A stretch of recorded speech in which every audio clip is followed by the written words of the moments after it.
What's up everyone, how are you all? Today we are back with another blazing Naruto story. What if Naruto was chosen as the ultimate husband in the Hidden Leaf marriage games? If you enjoy, then please like, share and do comments. It was a little over a week since the end of the Fourth Shinobi War, which had lasted several weeks, and things were beginning to return to normal in the Konoha, the village hidden in the leaves.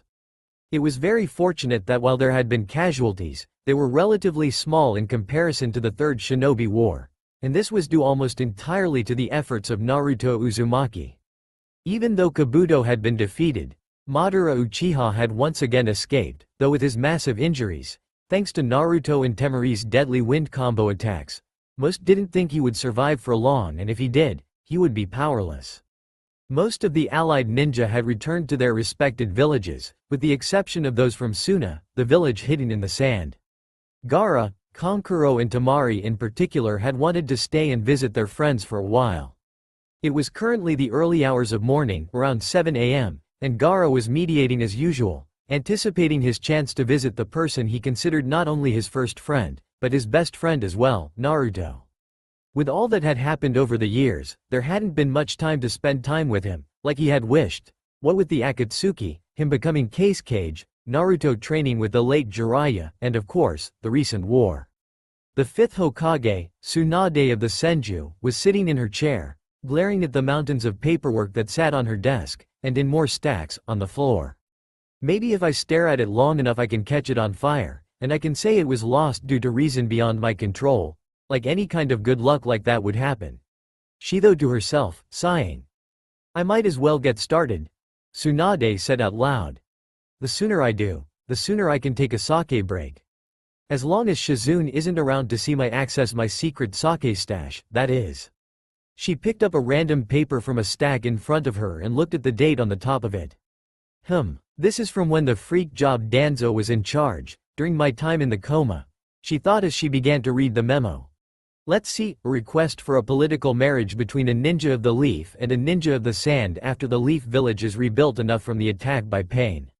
Certainly a strange request, Tsunade said looking at it. Wait, it already approved by the council and Danzo, when he was acting Hokage? Who was it for, what?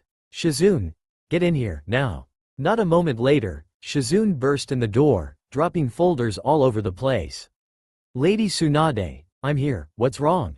This, read it. Tsunade said, gripping the edge of her desk so hard it was cracking into pieces. Shizune took the now partially wrinkled paper and looked it over, before looking up at Tsunade. Danzo approved this? Why? Shizune asked, wide-eyed. Can you override it? No, I can't, damn it. Tsunade said, breaking off the corner of desk she was still gripping hard. What I want to know now is, why would Gaara approve of this? Maybe he didn't, maybe the Sand Village Council did while he was at the Cage Summit, Shizune said, dropping the paper onto the desk. Which means, he can't change it any more than we can, right? Damn it. I can't believe those stupid, fucking, pig-headed assholes in the council did this kind of crap. Tsunade yelled, slamming her fist into the desk, leaving a large indent in its surface. Quote ellipsis. There's no way out of this. Anbu Crow, go tell Naruto I need to see him. I need to explain this bullshit to him. The Anbu nodded before disappearing in a swirl of leaves. You have every right to be mad, but you should try to watch your language, Lady Tsunade? Shizune said, picking up the folders she had dropped a few minutes ago. You need to think about how this is going to affect poor Naruto, that's your top priority. Yes, I know, you're right, as usual. Tsunade said, taking a deep breath. Bring me some herbal tea, will you? I need to calm down, in fact while you do that. Anbu Ox, go grab 5 bowls of ramen from Ichiraku Ramen. Naruto going to need to calm when he hears this as well. Something tells me, this is going to be a long day for everyone. Especially poor Naruto, said the Anbu before she too disappeared. Speaking of Naruto, he was currently walking up, or rather running up the stairs of the Hokage Tower, to see what Tsunade had wanted him for. Though he was in a more or less good mood now, he wasn't entirely happy with his wake-up message, where he had been woken out of a half-asleep state as he was eating breakfast by an Anbu.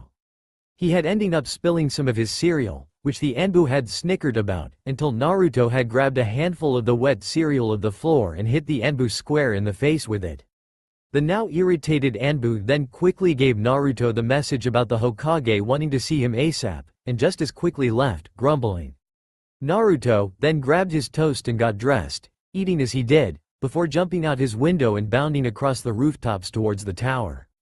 As usual, when Naruto arrived at the door to Tsunade's office, he didn't bother to knock and simply kicked open the door. "Hey, I'm here, Grandma Tsunade, what's up?"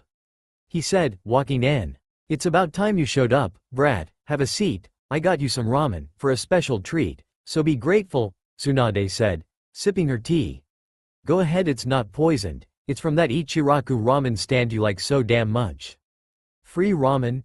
You are my favorite person in the world, Grandma," he said, jumping into the chair, grabbing the first bowl and slurping away. "By the way, was this all you wanted?" "No, but go ahead and eat first, we'll talk about the important thing after you're done," Tsunade said, finishing her tea. "Just hurry, it's quite important, you know." "It is?" Naruto asked, noodles hanging out his mouth. "What is it? Maybe I should eat later." "You're actually turning down ramen? Are you feeling sick or something?" Tsunade asked, in disbelief. Naruto put down his now empty bowl and looked at her. "We all know ramen is like the king of all foods in the world. But even I know that there are some things more important than ramen." Tsunade smiled and thought, "Naruto, you really are growing up. I'm positive that if Kushina and Minato were still alive, they'd be as proud of you as I am." "Okay, but I warn you, this is not something I'm happy about, as my now broken desk can contest to," Tsunade said, gesturing to the dents, cracks and the broken corner on her desk. "Now, apparently while I was out of commission and that nutbag Danzo was in charge, an agreement was made between the Sand and Leaf villages. A marriage agreement, to be exact." "A marriage agreement? Who the ones they're forcing to marry, and why would Gaara agree to this kind of thing?" Naruto asked, raising an eyebrow. "I don't think he would make this kind of agreement." "Well, me and Shizune think it was made by the Suna Council during the Cage Summit, before Gaara returned to his village," Tsunade replied, resting her chin on her folding hands in front of her.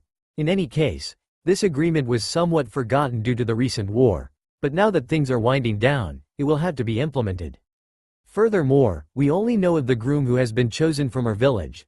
We're not sure who the bride from not the Sand village will be, yet." Who's the guy?" Naruto asked, suddenly nervous. "Anyone I know?" Tsunade took a deep breath and closed her eyes before saying, "Yes you do. They want the groom from the Leaf Village to be an individual who was the hero of both the Pain Incident and the Fourth Shinobi War. They want you, Naruto." She didn't hear a response and opened one eye to look at Naruto, and watched him stand up, with a neutral expression on his face. "I'll be back in a second, Grandma." Tsunade watched as Naruto walked over to the window and climbed out, heading up to the roof. It was silent for a minute, then she heard him yell out at the top of his lungs, "Son of a bitch, what the hell?" Shizune came walking into Tsunade's office and saw Tsunade banging her head on the desk. She also heard Naruto shouting out all kinds of nonsense from the roof.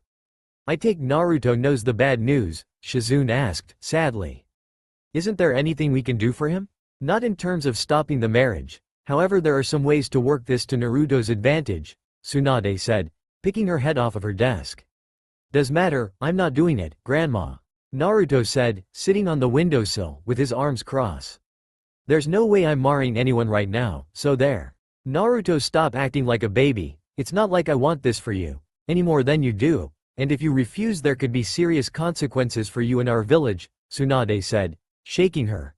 "Now as I just said, I'm not about to let you do this without the two councils agreeing to some things that will help you out, and give you what you deserve."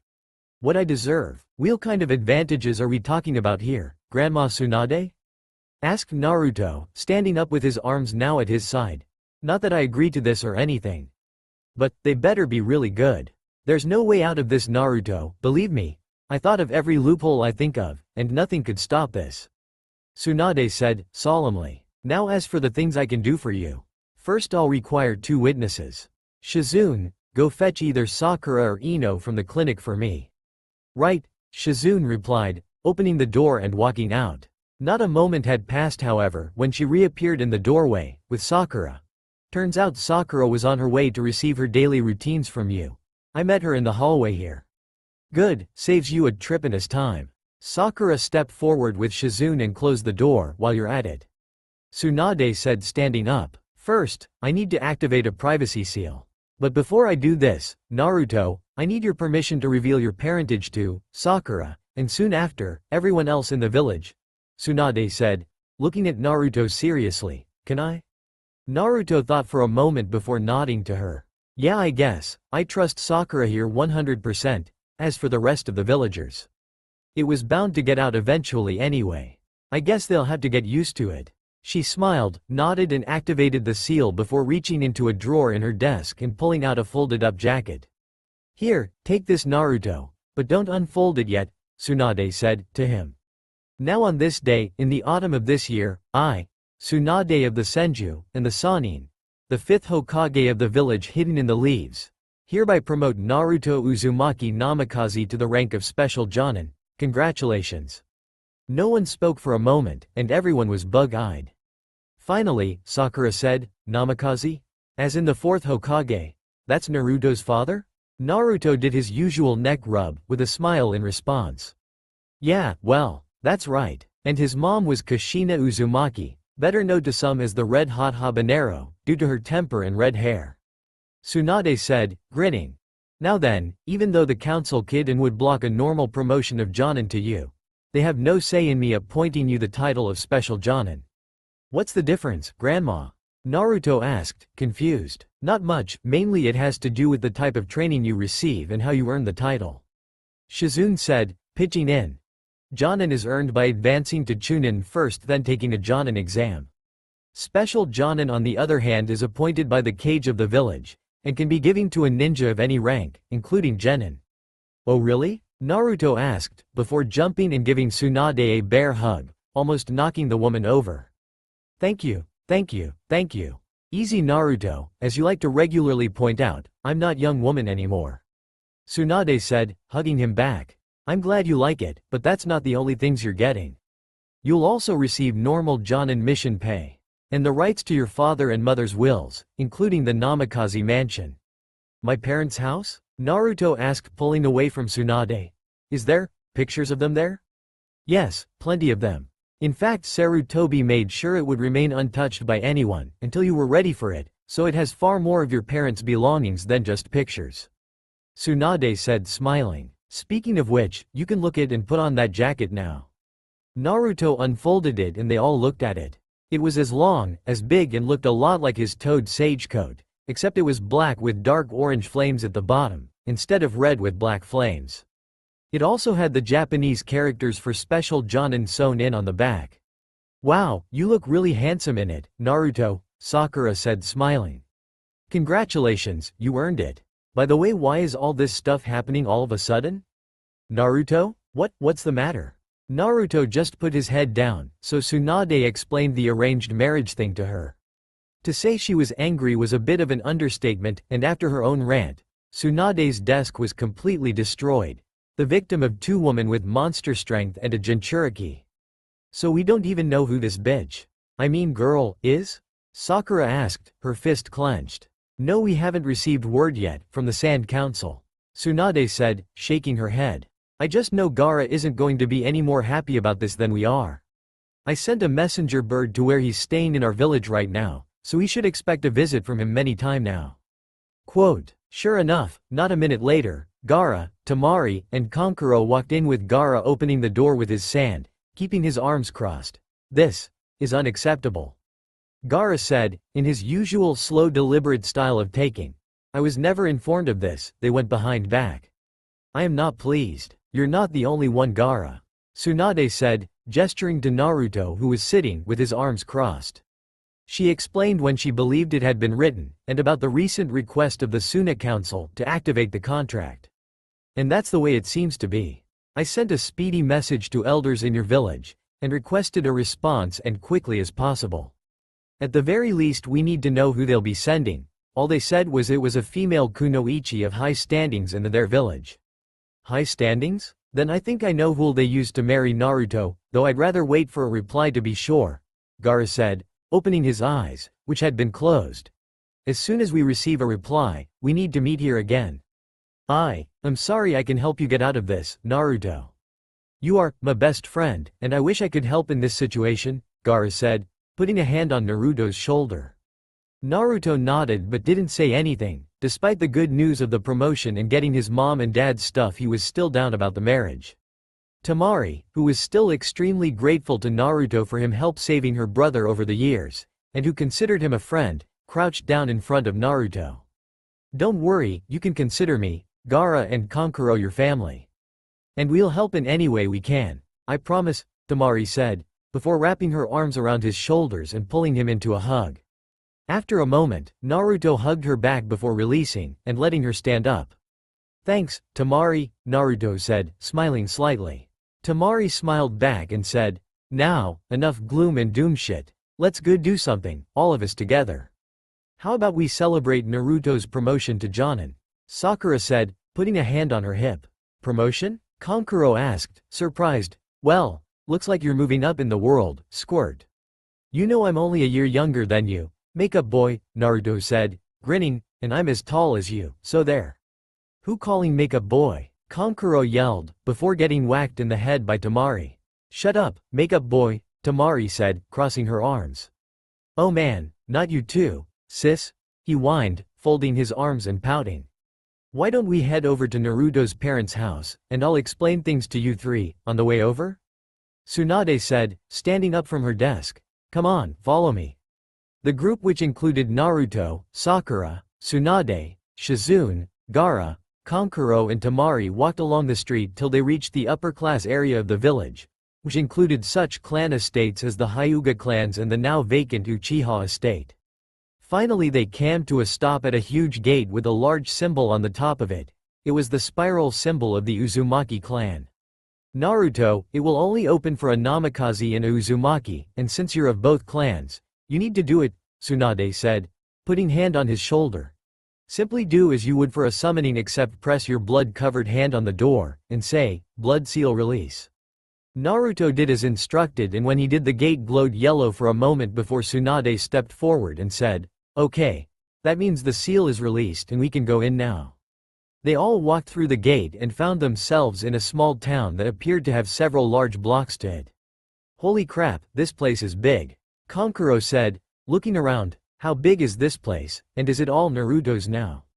Yes, it is all his, and as for the size, I understand it is even larger than that of the Hyuga's clan district. Tsunade replied to him.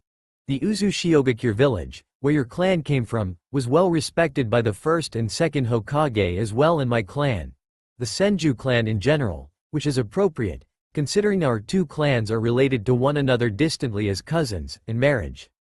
In fact, FYI, not only is your clan related to mine, Naruto, but the founder of the Uchiha was started by the brother of the founder of the Senju clans. You mean you are kind of like my grandmother? And Sasuke was like my cousin or something?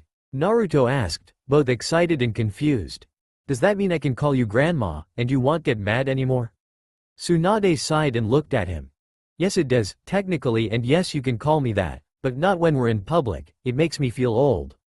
Naruto gave her a big hug. Thanks grandma, I love you. Tsunade smiled at him and said, I love you too, brat. Now come on, let's get to your house, already. Temari walked ahead of her brother, so she was next to Naruto as they made their way to his house. Finding out you're related to the first, second and fifth Hokage, on top of everything else, must be a lot to take in. Are you alright with this? Naruto looked over at her and smiled. You bet. Even though the day stared kind of crappy, I just found out I have real family, Grandma Tsunade here.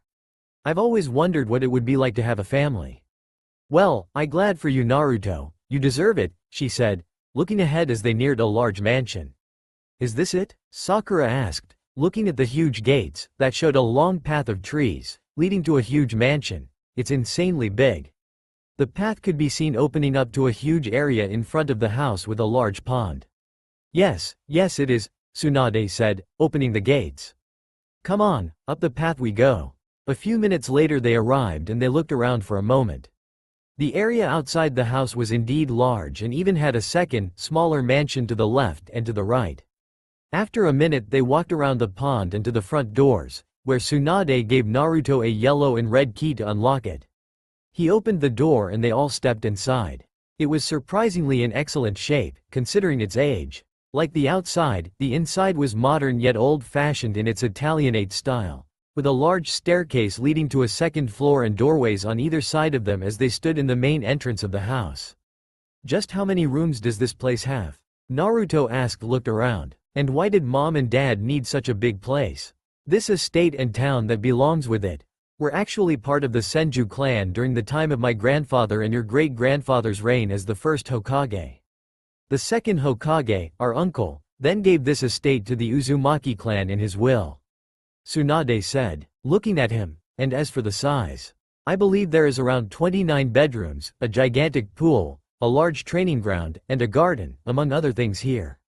That's enormous. What am I supposed to do with a place this huge, even with a wife? Naruto asked, bug-eyed. Probably the same thing your mom and dad did. Use the main house here, and pretty much ignore the other two houses. Besides, someday the Uzumaki clan made up of your children, grandchildren and maybe even great-grandchildren will inhabit this place. Tsunade said, smiling. Naruto blushed a deep red at the thought of him having children with whoever the woman he was going to marry. Let's worry about one thing at a time, okay? Naruto said, in an embarrassed tone. Of course, now then this is lot to take in, so I suggest we do a little exploring of the house, and then all go and grab some dinner together. Tsunade said, facing everyone. We'll come back here tomorrow after we get word from the Suna Council. Does that sound good? Everyone agreed and Naruto and the others looked around the large house somewhat, with Naruto mostly looking at the pictures of his mom and dad. After about an hour they locked up, and left to eat.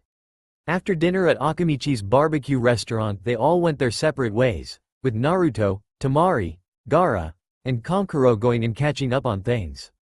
The rest of the day went as normal as usual and soon night came and went with the same group as yesterday being called to Tsunade's office early the next morning. Glad you're here now, Tsunade said, looking at everyone over the top of her desk. I received word from the Sand Village Council. And it's hard to believe their choice, though I certainly approve, and I think Naruto will as well. Gaara, come over here and look at the reply, tell me what you think. Gaara raised an eyebrow before doing as asked. He looked down at and then up at Temari before looking over at Tsunade.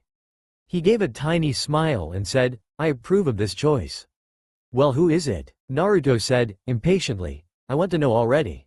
Very well, then I have just one thing to say. Tsunade said, standing up and walking around to the front of her desk where she reached out and took Temari's hand. Congratulations, Mrs. Namikaze. No one spoke and just stared, except Tsunade and Gaara, who smiled, and Temari and Naruto, who both looked blank at the announcement. After waiting for what seemed like forever, Tsunade looked at Temari and Naruto and spoke up.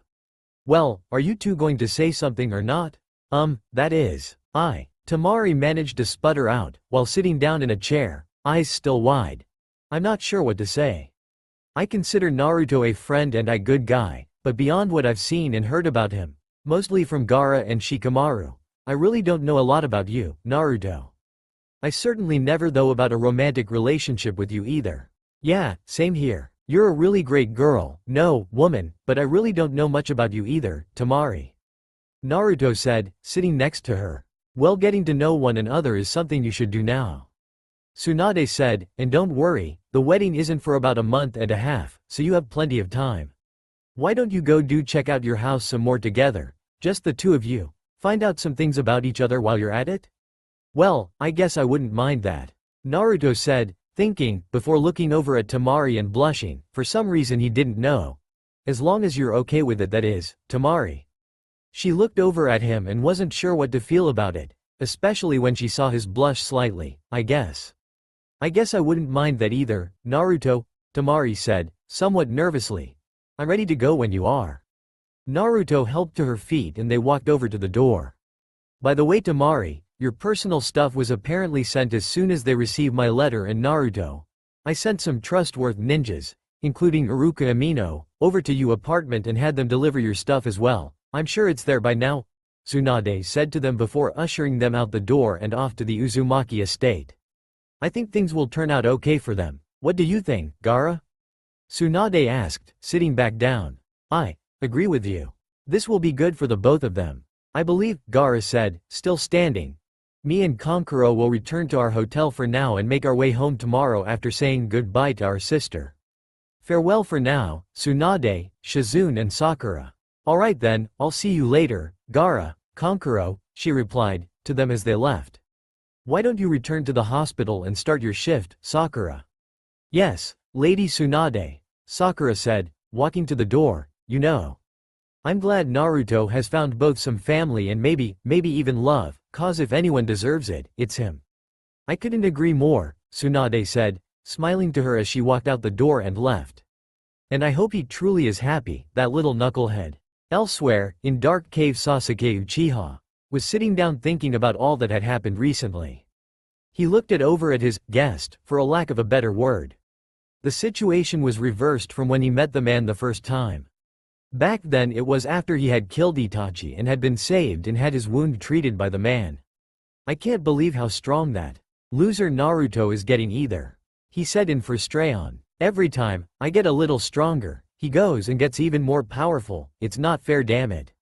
Patience, Sasuke, said the man, apparently awake now.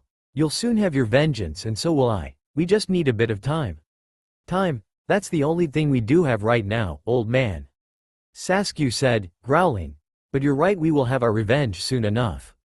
On both Naruto and the Hidden Leaf Village, won't we? Madara? In due time, yes, but for now, I must rest.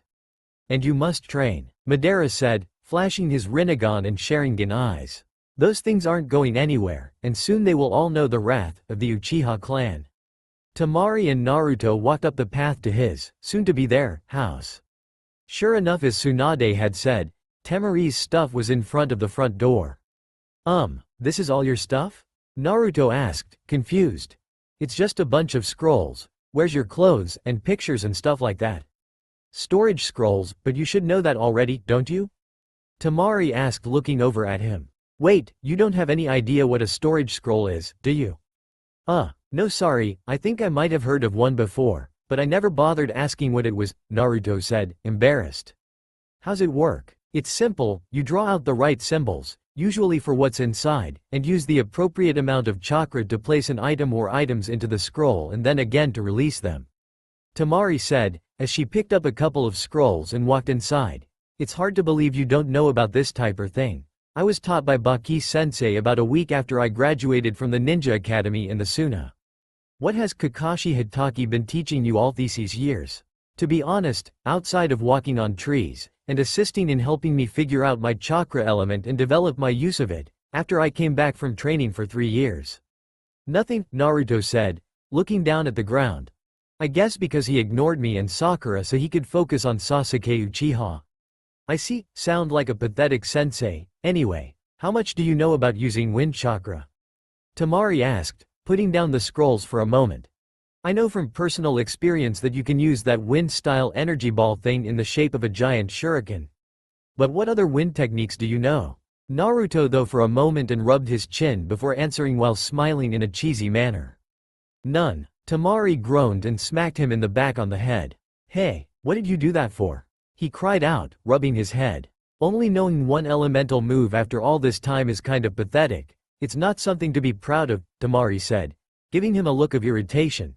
Looks like we're going to have to change this, huh? We are? Naruto asked, looking up. How? Don't act stupid, cause I know you're not. We're going to have training sessions, moron, Temari said, picking up the bundle of scrolls off the floor. As soon as you help me put some of my stuff away, I'm going play teacher and show you the grade school storage scroll technique later. We'll have to work on your wind chakra.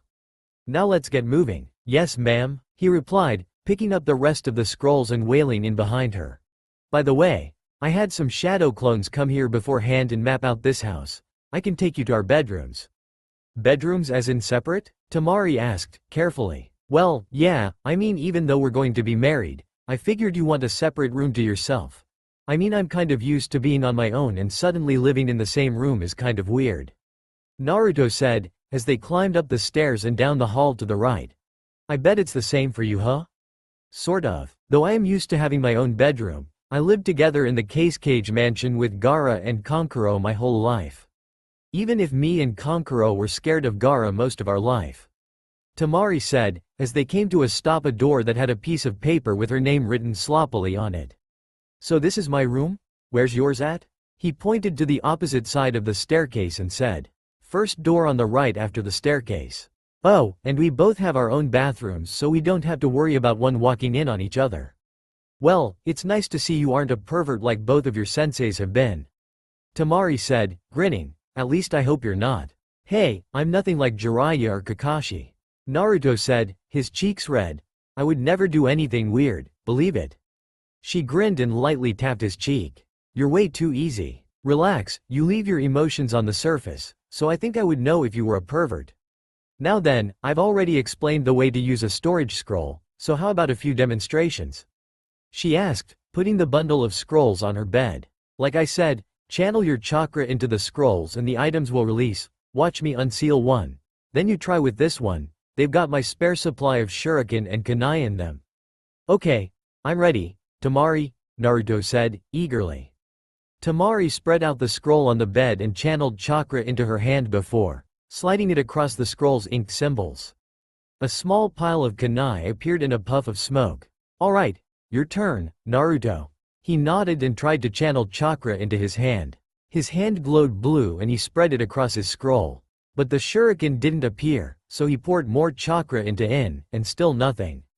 He got frustrated and kept pouring more and more of his chakra into the scroll until it glowed blue. Tamari looked over to see if he had got it, and saw the blue glowing scroll. What the hell did you do? It shouldn't be glowing. Well, it wouldn't work, so I thought more chakra would do the trick, Naruto said, sheepishly. What happens with it glowing blue like this? I don't know, I've never even heard of something like this happening, Tamari said, nervously. Throw it out of the room, before it explodes or something. Right, Naruto replied, grabbing the scroll, which started to shake. I think it is going to explode. Not knowing what else to do, he threw it out the window and slammed it shut. Naruto and Tamari jumped to the other side of the bed, and she put up her open battle fan as a shield for them. After a minute or so passed, they heard a small pop sound and several shuriken broke through the window and tore some holes through her fan. Tamari stared in horror at her damaged fan and clenched her fist. My battle fan, my favorite battle fan, she said, grinding teeth so hard sparks flew. Naruto, having been on the receiving end of a furious female before, he knew the drill, and raced out the bedroom door so fast, he nearly left a trail of fire behind him. For the next several hours Tamari chased Naruto all over the village, and he used his skills he learned from when he used to play pranks, to hide expertly. After a while he gave her the slip and found himself in front of the Hokage tower. Figuring Tsunade would be able to help him somehow, since she was a female too, so he ran up the side of the building using chakra, and leaned in the window. Tsunade wasn't in her office, so he climbed and took a seat in her chair, and tried to figure out how to make it up to Tamari for messing up her fan. Man, what to do, maybe I'll take my mind of it for a while and do something else till Grandma Tsunade comes back, Naruto said out loud. But what? What are these? He picked up a random paper off Tsunade's desk and looked at it. It was a request form for a B-rank mission. Looks like it's a request from the T-County for our ninjas to stop raids on their shipments by a large gathering of bandits and high-ranked Chunin-rank ninjas. Naruto read out loud. But the description of the ninja is clearly genin at best, not Chunin. This should be a C-rank mission, not B. Not thinking she would mind, Naruto wrote out a note and used Tsunade's personal Hokage stamp on it, before sending it to the messenger bird tower with a shadow clone to be sent to the T-Country. He also approved a C-rank mission and assigned Team Ebisu, which had Konohamaru, Moegi and Udon. That was pretty easy. I don't see why Grandma Tsunade is always complaining about her paperwork, he said, grinning. What's the next one? A request from a shop owner in the eastern part of the city for repair funds to fix his shop. How much does he want? 100,000 ryo. Is he insane? Naruto quickly looked through the papers till he found an active new genin team that was on standby. Perfect, I'll assign them the job of repairing the store as a D-rank mission. That will save the village, like 60,000 ryo, I'm a genius, Naruto exclaimed, happily. Grandma Tsunade should just hand over the title of Hokage to me now, I'm more than ready. The door opened and Shizune walked in with a small stack of papers in her hands. She looked up and saw Naruto sitting at the Hokage's desk. Naruto. What are you doing sitting in Tsunade's chair? And are those mission reports? Shizune asked, dropping the stack she had and racing to the desk. You filled out several files? Actually, you did fairly well, and your ideas for these missions do save the Leaf Village a lot of money. Naruto, how would you like to make some extra pocket money? Extra pocket money? Naruto asked, curiously. How? Shizune Nichan. Well, it's no secret that Tsunade likes to skip out on her paperwork and drink sake, so, how would you like to do this paperwork for today? She asked, smiling. Not only could you make some money, but it would be good training for when you become Hokage. Naruto grinned like a madman and said, sounds awesome, sis. Well then I'll just leave you here. By the way, why were you here in the first place? Shizune asked, gathering up papers. Oh crap, I almost forgot, it's like this. Naruto said, and he explained what had happened with Tamari. And I found myself here, so I decided to try my hand at this paperwork. I see, this isn't good, Naruto. You need to go and apologize to her, Shizune said, sitting in the chair across from Naruto. I know, but I need to do more than just say I'm sorry, I broke her favorite battle fan. I need to replace it. Yeah, I need to get her a new one. That or get it repaired, Naruto said, looking across the desk at Shizune. It was pretty badly torn though. So a new one's the best bet, right? Any ideas on where I would find a shop that sells battle fans? Sorry, I'm not a ninja who really uses weapon attacks, not outside kunai and shurikens, anyway. Shizune said, thinking, don't any of your friends use weapon-based attacks? Naruto thought about it for a moment and then grinned. Yeah, I forget, Bushy Brow's teammate, Panda Girl, uses only weapons for her fighting style. He said, grinning still. I bet she knows of a good weapon shop. Panda Girl? Bushy Brow? Who on earth are you taking about, Naruto? Shizune asked nervously, imagining a literal half-panda, half-girl thing and someone with giant eyebrows. Oh, those are nicknames. I call Rock Lee, Busy Brow cause of his big eyebrows, and Tenten Panda Girl, cause she always keeps her hair in buns and reminds me of a little panda, Naruto said, rubbing the back of his neck and grinning. I just need to ask Tenten about where she buys weapons, and I'm set. What about this paperwork? Shizune asked, raising an eyebrow. Easy, I'll send a shadow clone to find her, and I'll stay here to do this. He replied, already standing up. Shadow clone jutsu. A second Naruto appeared beside him, waiting for orders. Hey, Shizune, can I get that pay in advance? I need it for the new fan. Shizune thought for a moment before smiling at him. I shouldn't, but, okay, as long as you guarantee that you'll finish this work. I promise to, and that's my word, believe it. He exclaimed to her. She unlocked the petty cash lockbox and handed Naruto a small brown envelope. Okay, here you go. You can have the 60,000 ryo that you saved the village on that mission. Naruto grinned and turned to his shadow clone. Okay. You know what to do, so get to it. The clone gave him a salute and was about to jump out the window to do his task, until Naruto stopped him. Wait, here, take this. It's the design specs sheet I snagged from Temari's stuff. I'm not sure why she had these, but it's a good thing I grabbed them. He handed his clone the papers and let the clone leave to do his task, while he got to work on the paperwork before him. For reference, I'll refer to the shadow clone Naruto with a C after his name. 20 minutes later, the clone Naruto finally found Tenten as she walking toward her squad's training area. Hey, Tenten, wait up for a sec, a voice yelled out. Tenten turned around and saw Naruto running towards her. She waved to him and yelled out, hey there, Naruto, long time no see. Naruto, finally came to a stop in front of, and caught his breath. Thanks for waiting, Tenten, I need to ask you something. Sure, what is it? She asked, smiling. Well, I wanted to know what store you get your weapons from. I need to get something custom made, Naruto, said, putting his hands in his waist. You want a weapon made? Yes, someone else has fond the love of weapon using. She exclaimed, grabbing his hands and dancing around in a circle. Welcome to the weapon side, my friend. Oh man, she looks so happy, and if tell her I just want to know where she buys them to get one for someone else, she's going to be devastated. What am I going to do? Naruto, though to himself as she continued to dance with him. I guess I can have her teach me about weapons. I already have some awesome justice, but you can never have too many attack options. Yeah, sounds like a plan. I'm sure the boss will be fine with it, now I just need that fan for Tamari. Hey Tenten, can we stop celebrating for a minute? You're making me dizzy, Naruto, exclaimed to her. Oh, sorry about that. I got caught up in the moment, Tenten said, blushing slightly. So what is it? Did you want to start right now? First off, I can't start today. I'm actually on a self-appointed mission to get a custom battle fan made for someone, a fellow wind user. Naruto, said to her. By the way, are we done holding hands yet? Tenten looked down and realized she had never let go of his hands from before.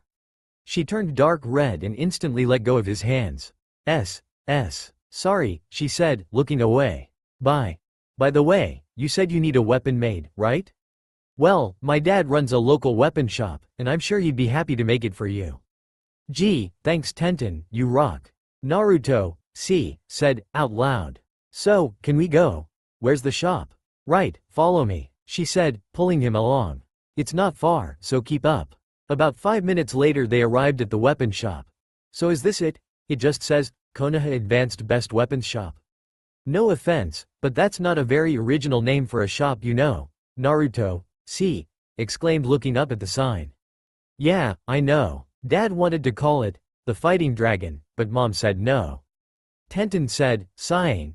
Well, come on in, let's see about that battle fan of yours. They walked in and went past the front counter into the back where a large muscular man, with brown hair in a ponytail was working on a sword. He looked over and saw them, giving them a nod. Hey there sweetie, who's your friend? He asked, raising an eyebrow. This is my friend Naruto, you know, the guy who saved the village from the Akatsuki member Pain, and more recently, the hero of the 4th Shinobi War, Tenten said, proudly. Is that so? Well, good to meet the Leaf Village hero in person. What can I do for ya? He said, shaking Naruto's hand. You name it, you got it. Really? That great, cuz I kind of came here cuz I need a custom battle fan made for a wind user. Friend of mine, can you do it? Naruto, asked, looking hopeful. Yeah, sure thing, young man, when do you need it? Tenten's dad asked, putting down the sword he was working on. And do you have a specific design in mind? Yeah, I have the design specs for it right here. I need a replica of this fan, Naruto, said, handing the man the papers. The man looked over the papers for a moment before looking at Naruto, This is a somewhat basic battle fan, and shouldn't be much of a problem to do. I can modify a partially constructed one I have and have it ready for you in a couple of hours. He said, to him. How's that sound? That's great. Naruto, said, grinning. I'll come back and pick it up then. You have to go? Tenten asked sadly. I was hoping we could begin your weapon training today. Naruto, patted Tenten on her back gently. Sorry Tenten. I gotta get back to the Hokage's office, I'm doing some important work for Shizune. He said to her, but tomorrow, we'll begin my training and have a blast with it, okay? Tenten smiled at him, sounds great. I only have team training in the morning. So, how about after lunch at 1 o'clock? She asked him, we can train together then. Sounds good, see you tomorrow Tenten, Naruto, said, walking to the doorway. And I'll see you, Tenten's dad, in a few hours, thanks again. They both waved him off, and once outside Naruto, dispelled himself, so the real Naruto could absorb his memories and experiences. Back at the Hokage's office, the real Naruto paused the paperwork as he felt the shadow clone's memories and experiences. Ah man, Naruto said out loud, as he sighed. Shizune walked back into the room and looked at the now somewhat depressed Naruto. Naruto, what's wrong all of a sudden? She asked, concerned. Is it about a mission that needs approved? No, but in order to get that weapon made for Tamari, my clone kinda agreed to be taught about and train using different weapons with Panda Girl. I mean Tenten, he replied looking absently at a paper in front of him. And it starts tomorrow. Well, it was worth it for Tamari, right? Shizune asked, trying to give it a positive spin. I guess it was, probably. He replied, still slightly depressed. It's not like I don't like Tenten or anything, it's just I don't really use any weapons outside of shurikens and kunai. But I did already promise, and I never go back on my promises. By the way, outside of destroying Temari's fan, do you think things are going okay with your relationship with her? Shizune asked, curiously. Relationship? I'm getting married to already, right? What's the difference? He asked, genuinely confused. Shizune felt like smacking herself in the head, but chose not to and instead said, Naruto, you can't get out of this marriage, but you do want one built on love, right? Love? Yes? He answered, unsurely. She sighed and shook her head. Yes, is the right answer. You need to take her on dates, spend time with her, really get to know her, and eventually you'll fall in love. She replied, smiling dreamily. Dates, huh? What do I do on a date? He asked, but never got an answer because Tsunade walked in the door, grinning happily. I can't believe Ibiki thought he could drink me under the table, huh? What a lightweight, Tsunade said, walking forward a few feet. Huh? Naruto. What are you doing sitting at my desk, doing official paperwork? I let him, for some extra pocket money, Lady Tsunade, Shizune said, walking over to her. I actually have a good reason for it, and I think after hearing about you'll agree it was a good idea. Oh really? Then by all means, explain, Tsunade said, folding her arms. It had better be good, Shizune. Shizune went on to explain everything from when she first found him at her desk to just a few minutes ago. And so as you can see, he was perfect for this job, Shizune said, standing behind Naruto, her hands on his shoulders. Was all Tsunade said, before walking over and looking over a few mission reports and requests. Well, you did do a good job with this. Alright, how would you like to take over this stuff for me again tomorrow, brat? Tomorrow? Sorry grandma, I promised Tenten to train with her, remember, he said, rubbing the back of his neck. And even more importantly than that, he needs to get closer to Temari, have a real relationship with her, Shizune chimed in. I see, you don't know much about that stuff though, do you? Tsunade said, putting the paperwork back down. Okay, how long before you pick up that fan thing from the shop? It's a battle fan, grandma, and I have like, an hour and a half or so, why? Naruto asked, wondering what she was up to. Tsunade grinned and pulled up 2 chairs to the front of the desk, and had Shizune sit next to her. For the next hour and a half, me and Shizune are going to teach you a few things about women and relationships, so listen up, brat. Naruto could only gulp as Tsunade began, and although he knew the information would be invaluable, part of him wished he was getting tortured by Ibiki or Anko instead. Elsewhere in the village both Anko and Ibiki sneezed. I hope no one's talking about me, they both thought, before getting back to their duties. And that's basically all you need to know for now. Although I'd recommend getting some more current advice from a girl around your age as well, maybe Ino or Sakura. Tsunade said, standing up to stretch. Sakura? Naruto said sadly, as he turned and looked out the window. Naruto, we're all aware of your feelings toward her, but unfortunately, you don't a chance now, so deal with it, Tsunade said, calmly. I know this is tough on you, but this could be a really good thing, so give it an honest chance, okay? Now, get going. You do get that fan, right? Yeah, I almost forgot. He replied grinning. It should be ready by now. He jumped to the window, ready to go after it. Hey, get her a flower while you're at it, and make sure to apologize sincerely, Shizune said to him before he left.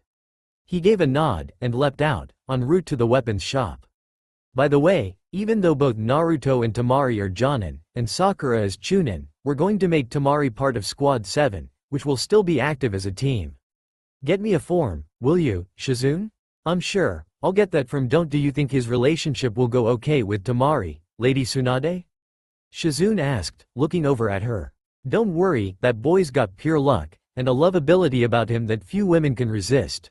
Once they get to know him, that is, he'll be fine, Tsunade said, sitting down in her chair. But now I gotta finish this paperwork. I really need him to show me how to use shadow clones. Hey, Shizune, you know how to make shadow clones too, right? Tsunade asked, in as sweetest voice as possible. She turned but only saw the door hanging open and Shizune gone. The sound of retreating footsteps, the thing that broke through the quiet.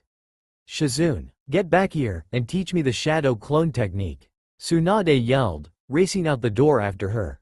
I don't want to do paperwork. Meanwhile, Naruto picked up the battle fan, to which Tenten's dad insisted he not pay a cent for, and had a shadow clone race to pick and to thorn a couple of wild roses and then meet up with him by the gates of his district. He was still getting used to that one, and chuckled as he took the flowers from his clone, dispelled him and raced up the path to his house. He arrived at the house and slowly opened the door, looking around for Temari. Looks like she's not even here, good, I can just put this in her room, before she gets back, Naruto said, quietly. Put what in my room, Naruto? Said a female voice, from above him at the top of the banister. I looked for you for quite some time. And I almost thought you weren't coming back. To be honest, that thought kind of made me somewhat disappointed. Oh hey, Temari, listen. I'm really sorry about your fan. I even got an exact replica made of it for you. He said, putting his hands together. Is there any way you can stop being mad and forgive me? She walked down the stairs smiling, though Naruto was busy looking down at the floor. I even got you some flowers. I mean, I didn't know your favorite or anything, but I tried to get something nice and I had to do paperwork for the Hokage to earn the money to get the fan. I'm not saying it wasn't worth it, cause it was, but... He stopped blabbering when he felt her pull him into a hug. She wrapped her arms around him and squeezed tightly. Naruto, to be honest, I wasn't even mad for that long after I started chasing you. In fact, I spent most of the night trying to find you so I could tell as much, Temari said, releasing her grip on him. It was partially my fault for not watching your technique more closely in the first place. Well, I'm still sorry, so, do you want this fan? He asked somewhat nervously. I know it's not the original, but it's pretty close. I'll gladly accept it, the roses, and treasure them both. Thank you, Naruto, Temari replied, stepping back. Now, it's kind of late, so let's try to get some sleep, and start fresh tomorrow, okay? Okay, so what do you want for breakfast, tomorrow? He asked as they walked up the stairs. You can cook something beside ramen? Temari asked, jokingly. Who would have thought? He groaned and said, come on Temari-chan, believe it or not pervy sage. I mean Jiraiya had me learn some cooking skills during my training all those years ago, not to mention I've always lived alone, and learned some stuff from the old man third Hokage too. Okay, it was just a joke, you knucklehead. Temari said, grinning. For breakfast tomorrow, I'd like an egg white mozzarella omelette with buttered toast and orange juice. Okay, my princess, your wish is my command, he said, bowing in a joking manner. So, I guess I'll see you tomorrow then, Temari, good night. He was about to walk away when he felt her tug on his sleeve. He turned around and raised an eyebrow. What is it, Temari? He asked, in an unsure tone. We technically just made up from our first, relationship-related fight, and we are about to go to sleep, right? She asked, smiling. Do you know what two people in a relationship who make up after a fight or are about to go to sleep do?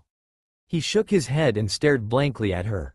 She smiled and walked up to him. She leaned forward and kissed him on his cheek, and was pleased to see he had turned bright red after she pulled away. Before she walked her room though, she turned and said, by the way, for future reference, my favorite flower is the desert lily. He stood there, nodding with his face red, sputtering, even after she said good night, and closed her door. He reached up and felt his face. He had gotten kissed. Sure, it was only on the cheek, but it was his first kiss nonetheless. All he could do was smile and walk to his room to get ready for bed. There was a note from Iruka saying he did Naruto a favor and set up his bedroom for him, and that he wanted to get together when he had a chance to get dome ramen and catch up. He smiled and silently thanked Iruka before he took off his pants, jacket and put on his nightcap with the dog face on it, that he still refused to get rid of, since Iruka had been the one to get it for him when he was little. He crawled into bed and couldn't help but think about the kiss from Temari. It had only been a kiss on the cheek, but he had never known any real affection outside of the third Hokage, and later, Iruka-sensei. He still wasn't sure about marriage, and couldn't deny his feelings he still had for Sakura. But he was beginning to think that maybe marrying someone like Temari wasn't the worst thing in the world to happen to him, after all. With that, the long day caught up with him and he was snoring away. Meanwhile, Temari was laying in her own bed, thinking about all the things that had happened that day. It's hard to believe I'm getting married in a little over a month and a half. She said to herself, and to Naruto Uzumaki no less. I should be angry about being forced to marry someone, but at least it's a trustworthy and kind person. It could have been a hell of a lot worse, all things considered. I could have had to marry that lazy-ass Shikamaru. She couldn't help but laugh about that. Sure, he's gotten a bit better, but he's still lazy, easily distracted, unmotivated as ever, and would rather sleep or watch clouds than do anything else. She stated, looking up at the ceiling. I also think it was quite amusing to watch him lay down on the ground to look at clouds next to the tree during the final round of the last Chunin exams. Either way, this is going to be a very interesting thing, she thought to herself. I guess since I haven't got any more experience in relationships than he does, we're both going to have to play this by ear, but I think I'm looking forward to it. With that, she too went to sleep, wondering what tomorrow would bring. Despite Naruto burning the egg white omelette on his first try, he succeeded on his second attempt, although the toast ended up slightly more dark on one side. Tamari was however pleased with the effort he made to keep his promise of making her breakfast, and didn't care that he failed first. She knew he had done well, either way. Of course the morning hadn't gone completely smooth.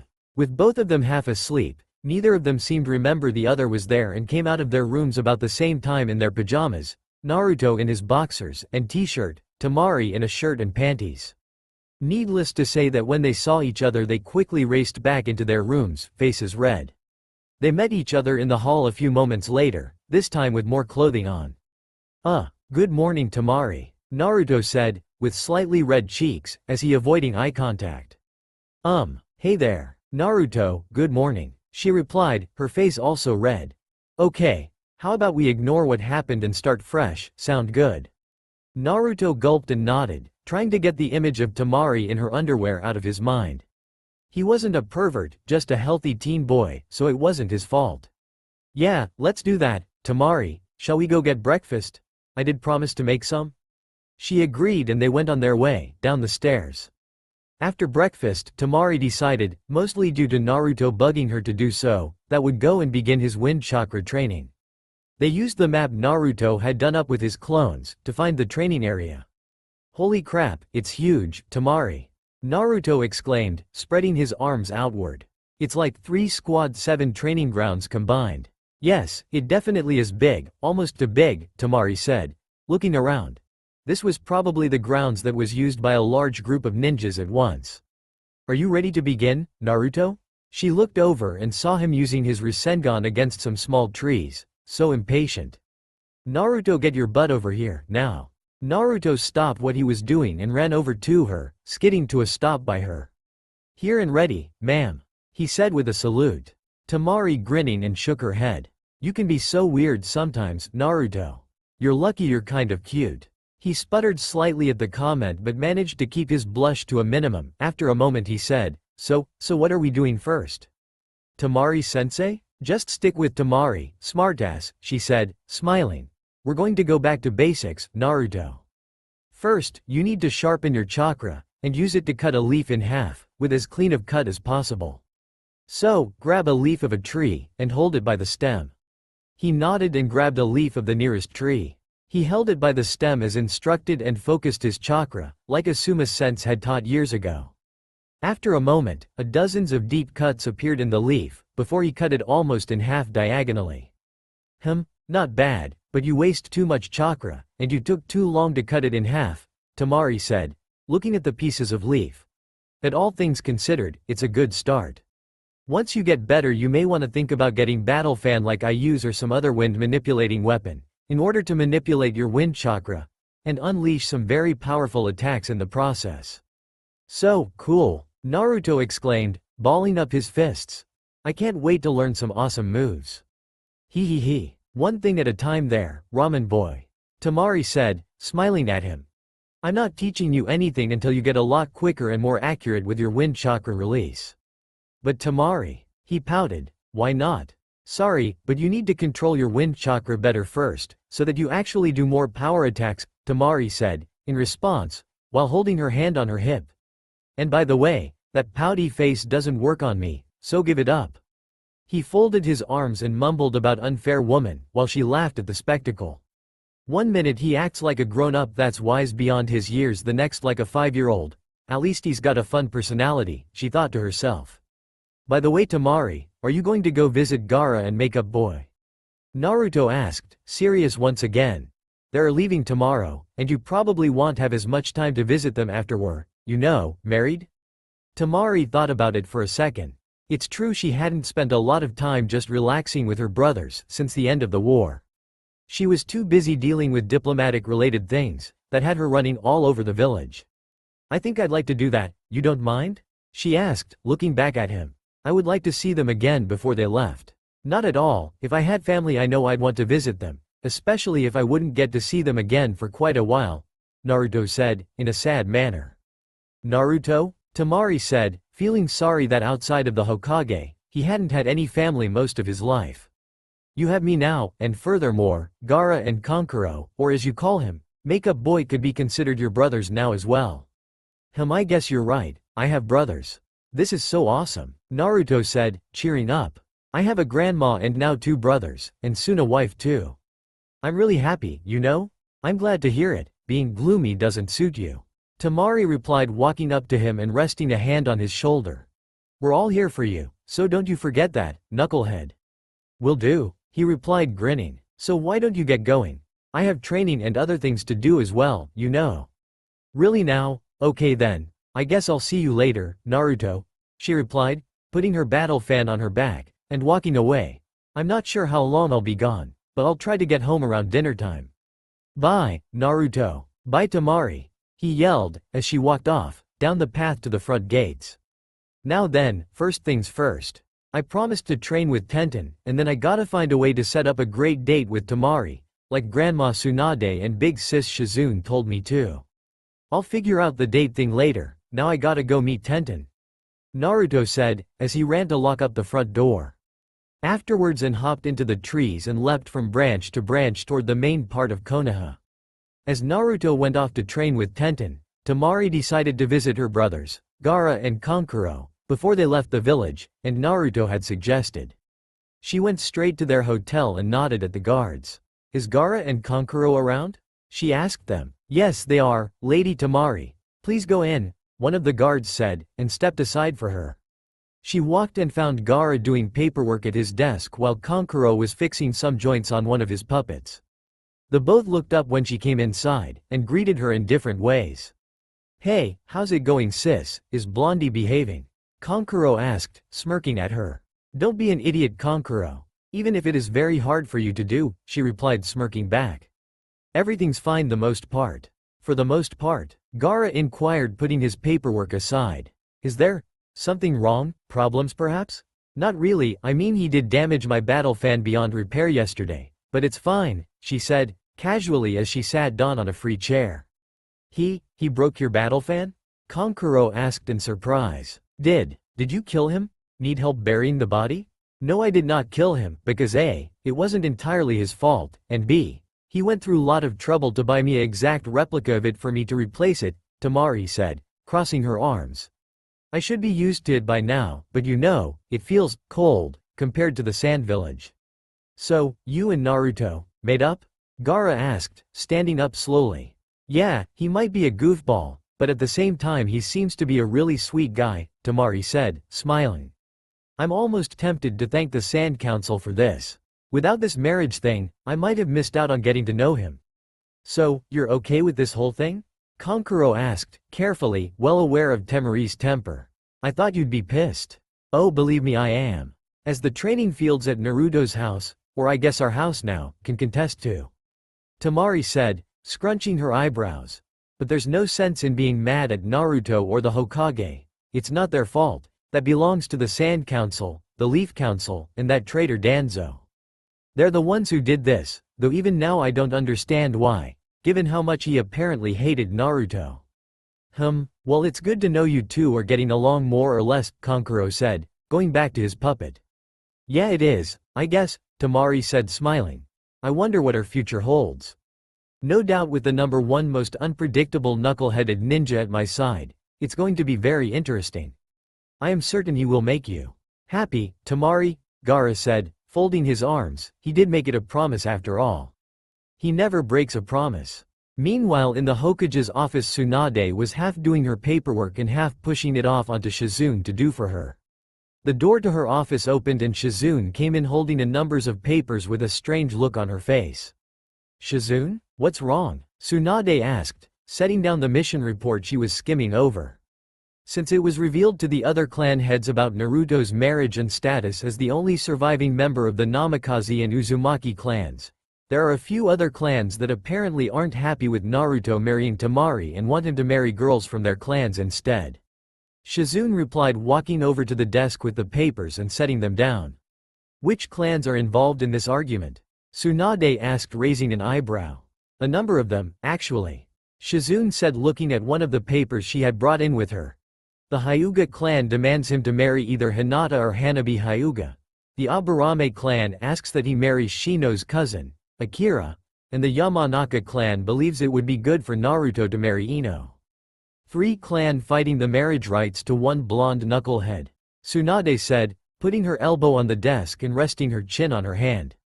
Obviously they're all denied. Do they really think they have a shot? Apparently, yes, Shizune said, with a worried expression on her face. In fact, all of the clan leaders I just mentioned have made appointments to see you and discuss this, all at the same time. Tsunade slammed her face down on the desk in frustration. Uhhhg. Stupid bickering dumbasses, she said, her face flat against the desktop. Fine, what time are they going to be here? Looks like in about 15 minutes, Shizune replied, with a sympathetic look on her face. Sorry, Lady Tsunade, I just got this paper myself. How is it Naruto can cause my headaches when he's not even here? Tsunade asked rhetorically, as she picked her head off the desk. Shizune just smiled nervously at her, and didn't know what to say in reply. Are they already here waiting to start the meeting by chance? Tsunade asked, in a depressed tone. I'm not sure, but I can go check the waiting area, if you like.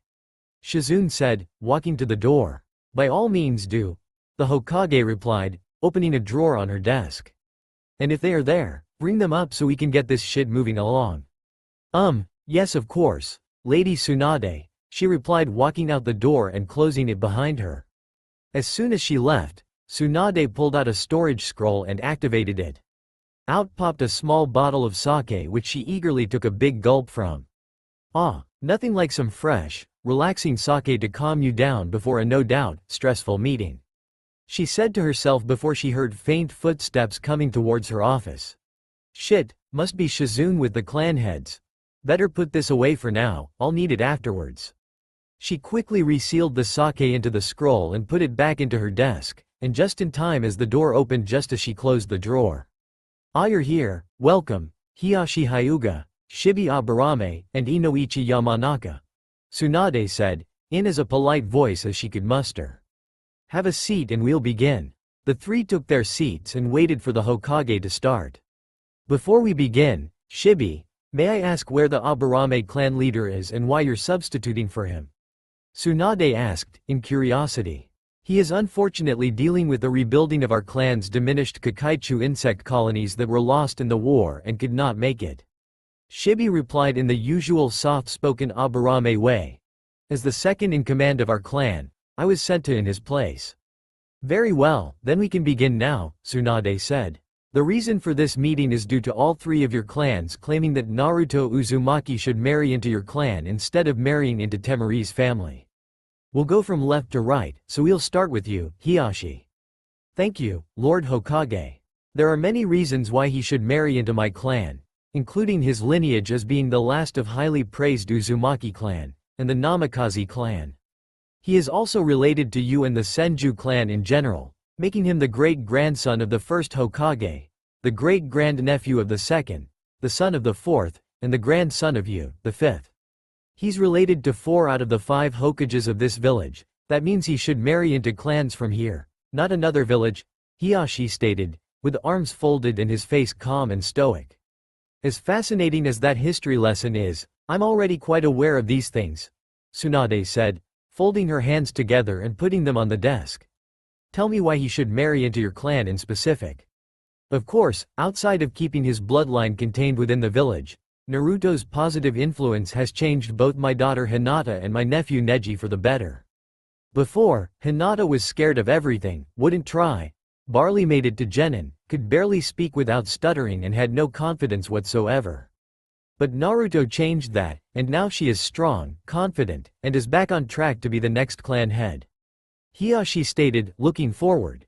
If they were to marry, then just imagine how far she could go, and I now know about Hinata's massive crush on the boy, which she's apparently had since before the Ninja Academy. He obviously cares about her as well, so it would be a perfect match for them. I see. Well, what about you offering either Hinata or her younger sister as potential fiancés?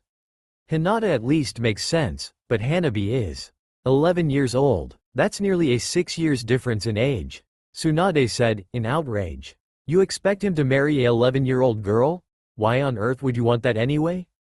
In nobility, it is often the case that girls are married off to men that are sometimes as much as 20 or 30 years older. In this case a mere 6 years is hardly that bad. Hiyashi said, calmly. Besides, Hinata only has about a year left before it's decide whether or not she becomes the next clan head. If she is deemed unworthy, then it will fall to Hanabi upon her 18th birthday. As such, the council will no doubt push for her, the next clan leader, to marry Naruto instead of Hinata. Tsunade sat back and tried to absorb the information Hiyashi had given her. It was true that she couldn't interfere in clan traditions such as marrying daughters to older males, and that keeping the bloodlines of both the Uzumaki and Namikaze in the village would also be seen as important if this case was brought to the attention of the Fire Lord. Still, she hadn't even heard from the other two clans yet, and had to consider their views as well. I see your point well, Lord Hyuga, but I cannot make any decision without the Fire Lord's input. Besides, I also need some input from the Yamanaka and Aburame clans as well, she finally said, after a few minutes. Shibi Aburame, you're next. He nodded and began. Much of what Lord Hyuga stated is quite true, however, besides us having always been supportive of him in council meetings, the Aburame clan can uniquely sympathize with young Naruto. As while he has but one presence living inside of him, my clan's bodies are host to the presence of millions of insects, and are much like him in that regard.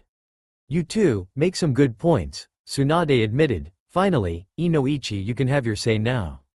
Thank you, my lady. The reasons Naruto should marry into my clan are as follow. First, my daughter Ino will be the next clan head and is his age. Secondly, she has spoken about how amazing he is, and how cute he is since his return to the village from his nearly 3 years long training. Inoichi said, clearing his throat afterward. Now, another thing to consider is that as a clan of mind walkers, we would be skilled in assisting him with any mental anguish from dealing with the 9-tailed fox he carries. Once again, you a good point. However, in your case, from what I understand, your daughter Ino was one of the many children who tormented him as a very young boy. Just because her opinion of him has changed for the better in more recent years, doesn't erase her cruelty towards him. Tsunade said, looking at Inoichi. I'm sorry, but I must look out for Naruto's best interests. Even though I couldn't stop his marriage to Temari in the first place, I do have input about this particular situation, and I believe that aren't benefits to him marrying into your clan for you to justify your position. Your clan has no say in this as of now, I'm sorry. I see, sigh. Very well, I will take my leave, Lord Hokage. Inoichi replied, standing up, and walking out the door.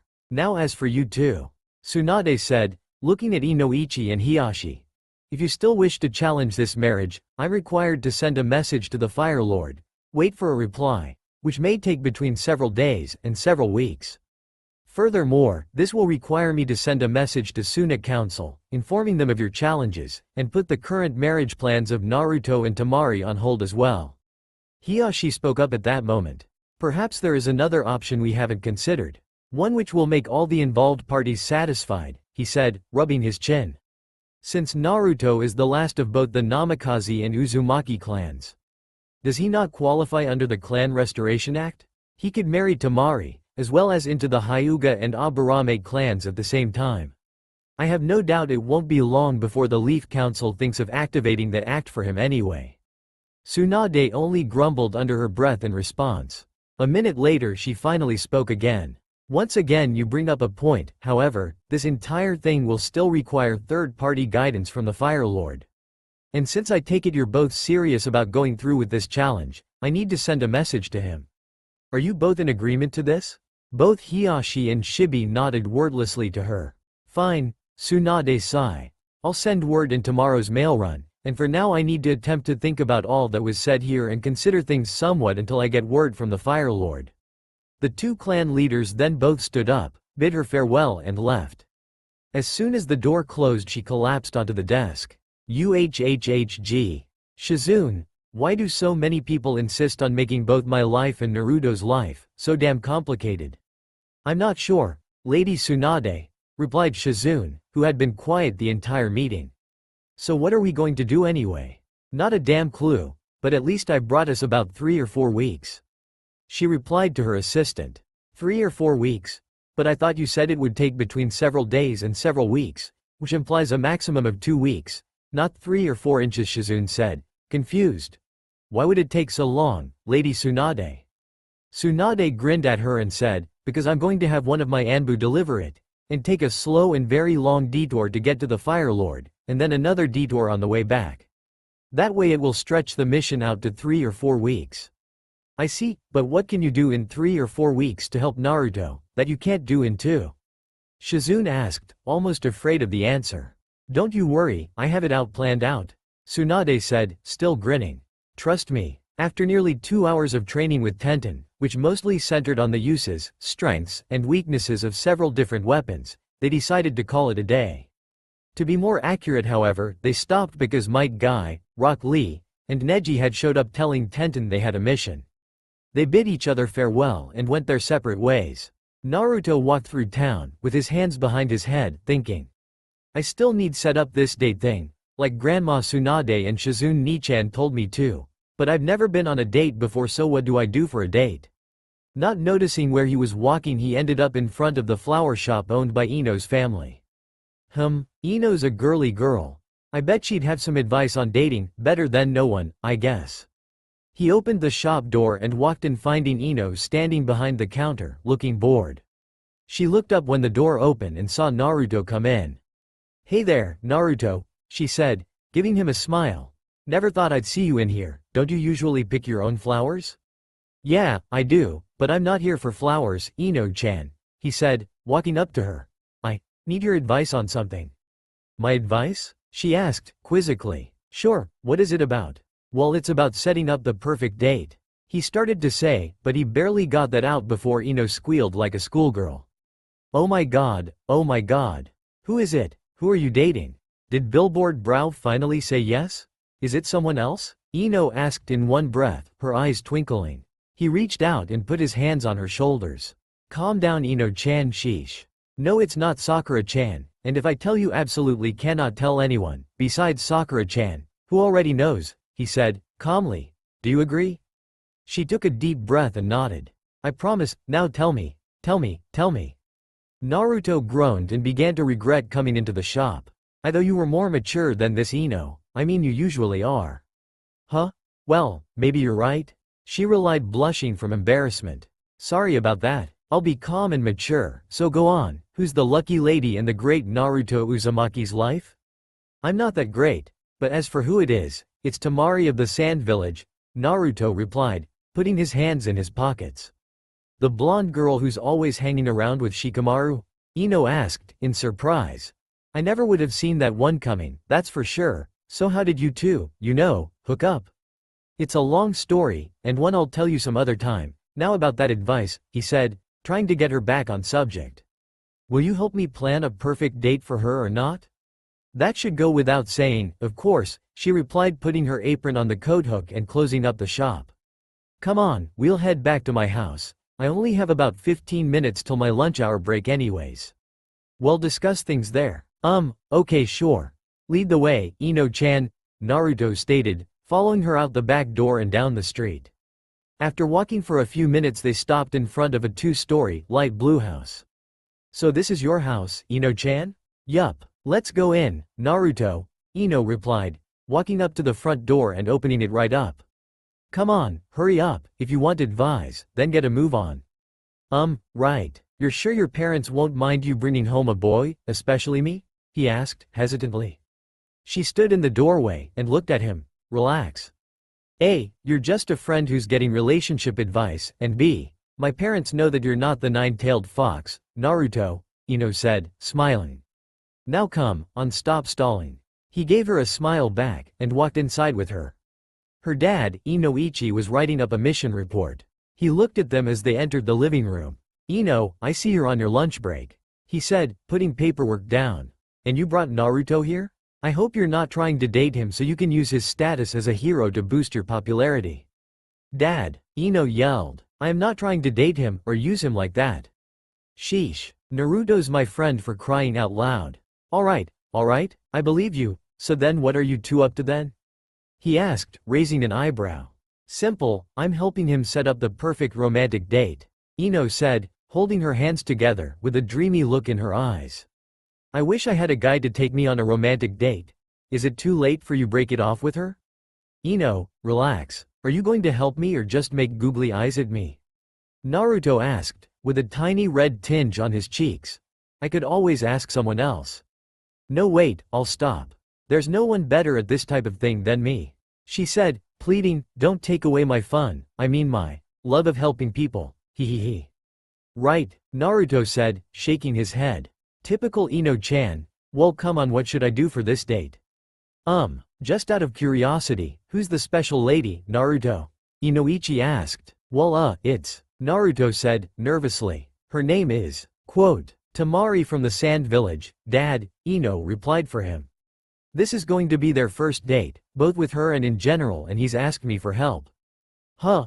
Well, I need to turn in this report to the Hokage. So good luck with that, Inoichi replied, walking to the front door. And don't try anything adult-like. I trust you, but I'm still a father. Dad, Naruto is not some perverted creep. He's a gentleman who would never try anything like that. Ino yelled at her dad. He exited the house, but poked his head back in momentarily. I was talking about you, Ino, he said, with a small grin, be closing the door. Ino ranted and raved about her dad, while Naruto just grinned to himself. After she was finally done, she took him into the living room and she sat down on the couch. Okay, have a seat and we'll begin planning your ultimate date, she said, smiling. Come on, sit, I'm not going to bite, unless you're into that kinky type of thing, that is. Naruto sputtered out a no way, while Ino just laughed at him.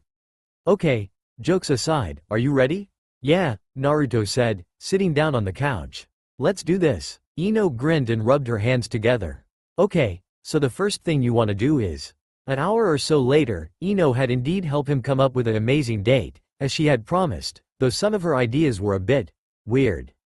And remember, even though this isn't a fancy dinner, make sure to open the door for her, pull out her seat for her, be polite, and don't eat fast either, Ino said, as Naruto walked out her front door. As he gave a wave as he ran off, she remembered she had to get to the hospital for her shift, and fast. Shit, I'm going to be late, Ino said to herself, as she locked her door and ran down the street. And I gotta change the sign on the flower shop door too. She quickly ran into the flower shop, put up the closed sign, locked the door, and ran on her way to the hospital. A few minutes later, she arrived, with 2 minutes to spare. Huh, made it, Hey billboard brow, Ino said, as she noticed Sakura, signing in for her shift as well. Looks like I'm not the only one cutting it close, huh? Sakura looked over at her, but only made a, sound before she signed her name and grabbed her nurse's jacket. Hey, what's wrong, Sakura? You seem really quiet today, Ino said, as she signed in and grabbed her own nurse's jacket. Are you okay? Yeah, it's nothing, really, Sakura said, talking absently. I'm fine, let's just go to do our rounds. Wait a second there, Sakura, Ino said, grabbing Sakura's arm. Tell me, what's wrong, or neither one of us is taking a step forward. Sakura, is it about something? No, someone? Maybe, well, tell me already, Ino said, letting go of Sakura's arm. Naruto is, dating Tamari from the Sand Village now. Sakura said, facing away from Ino. I'm just concerned about him, that's all, just as a friend.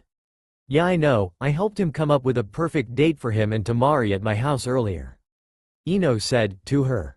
We just split up and went our separate ways right before my shift started. Wait. Are you jealous of him and Tamari? Of course not, it's nothing like that, Ino, really. Sakura said, waving her arms in front of her. I don't know, maybe I'm a little jealous. But maybe it's just because I'm so used to having him by my side. Sakura, he'll still be by your side, I mean, he's your teammate and friend. Having a girlfriend's not going to change that, Ino said, giving a smile that turned into a grin. Though I have to admit, he is pretty hot these days, too bad I didn't get a change to bag him. Ino, sheesh, I don't want to talk about it anymore, okay? Let's just get to our shift before Lady Tsunade finds out, Sakura said, turning back around. Nut, you're right, he is pretty good looking. Too bad I didn't give him a change sooner, myself. Well, if he ever breaks up with Tamari, you and I will have our chances, then, Ino said, grinning still. Right? Sakura gave her a strange, almost sad look, and replied, yeah. Right, come on, get to the west side of the hospital, and I'll do my rounds on the east side. She then walked off, leaving Ino there standing, confused. Why that look from you, billboard brow? Is there something I don't know? She thought. Not knowing what else to do, and nor wanting to get in trouble, she decided to leave it alone for now, and get to work herself, but intended to talk to Shizune or Lady Tsunade about it later. Elsewhere, far away from the Leaf Village, Madara Uchiha had mostly recovered, at least enough to walk around using crutches. This waiting is so fucking irritating. Sasuke yelled, punching a practice dummy. Aren't you healed enough to train me yet? Or did I kidnap that medical ninja to treat you for nothing?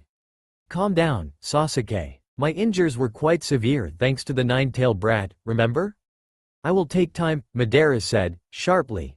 For now, practice mastering the use of the new Susanoo final Amaterasu technique I created and taught you. And soon you'll have a powerful ability at your disposal. So stop whining and get to work. And Uchiha does not complain, remember that. Sasuke growled in Madara's direction but didn't say anything. Instead, he walked out the door and headed to the training area. As he activated his Mangekyo Sharingan and built up his chakra to activate the Susanoo, all he could think about was the not-so-far-away day, when he would finally kill Naruto. Along with the rest of the Leaf Village. And I'll watch the village burns to ground, with its villagers screaming for help, despite there being no one left to come to their aid. Sasuke started to snicker at the thought, and then went into a full-blown laugh. Hee hee hee, ha ha ha ha ha ha ha ha, and his insane laugh rang out through the area, as he trained and plotted his ultimate revenge. It was after Ino's shift, and late in the day. She had to deliver the day's reports to the Hokage and then she could leave for the day, and she wondering if Naruto's date had gone okay with the advice she had given him. Speaking of Naruto, she had some things to ask the Hokage or Shizune about Sakura in regards to Naruto. She knocked on the office door and got a reply to come in, a moment later. Hello there Ino, did you come hand your reports in? Shizune asked, looking over some paperwork on Tsunade's desk. Yeah, I did, Ino replied, handing the papers to her. By the way, I had a strange conversation with Sakura earlier. A strange conversation? Shizune asked, giving her a curious look. What was it about? It was about Naruto, actually, Ino replied, putting a hand on her hip. I basically got Sakura to admit she has feelings for him, but when I told her she could snag him if he broke up with Tamari, she got a kind of sad look on her face.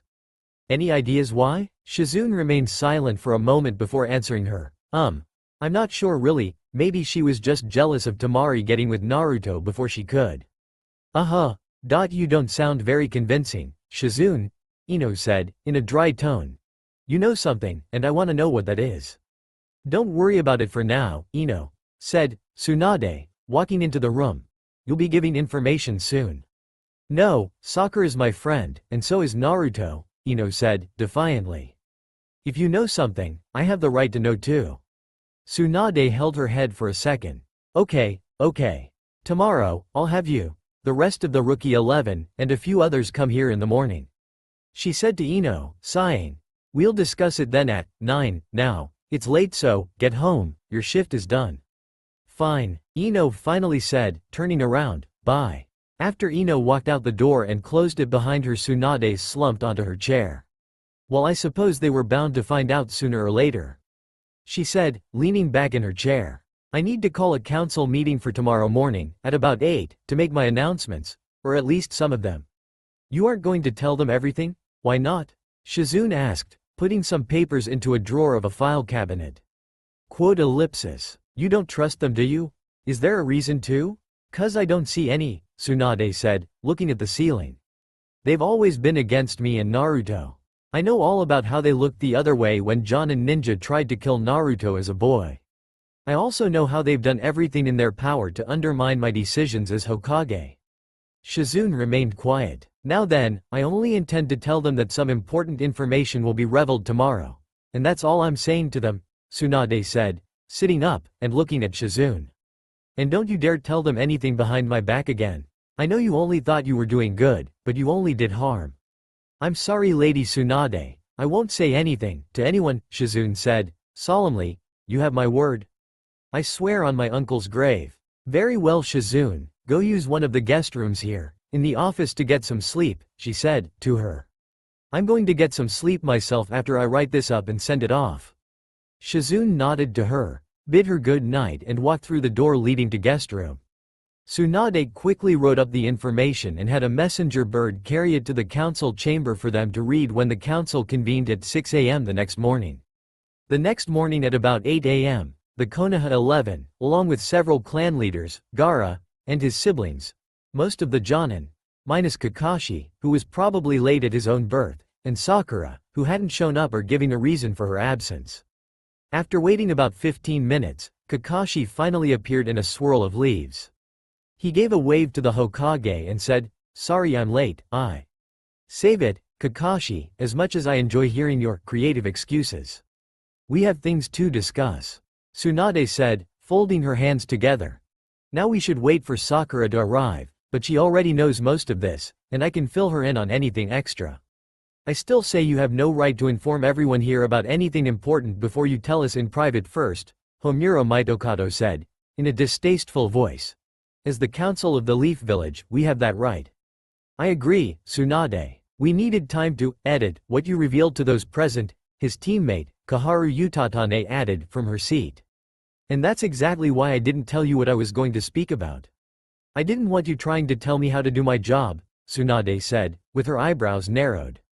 "The days of me playing lapdog to the council is over. In fact, you can think of it this way, from now on, you will be playing lapdogs to me." Both Kaharu and Homura were wide-eyed and in shock at what she had said. "Now then, let's get started," Tsunade said, not giving them a chance to speak. "First of all, while I was in the coma, and Gaara was at the Cage Summit, the Leaf and Sand Councils decided to set up an arranged marriage between Temari of the Sand and Naruto."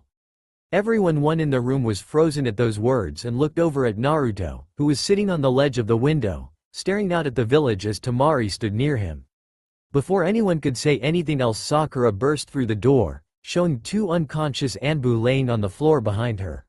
"Lady Tsunade, you cannot let this happen. Naruto should not be forced to marry someone he doesn't even love," she yelled out, clenching her fist. "I was all happy about the other things for him, but I refuse to let this stupid wedding thing happen." "Sakura, that's enough," Tsunade said, standing up. "If you want to be upset, then that's your right. But knocking out my Anbu, along with ranting and raving, is not. I don't care. I came to a realization recently. I once told Naruto a lie to stop him from going after Sasuke, but what I said is actually true," Sakura said, putting her red face down.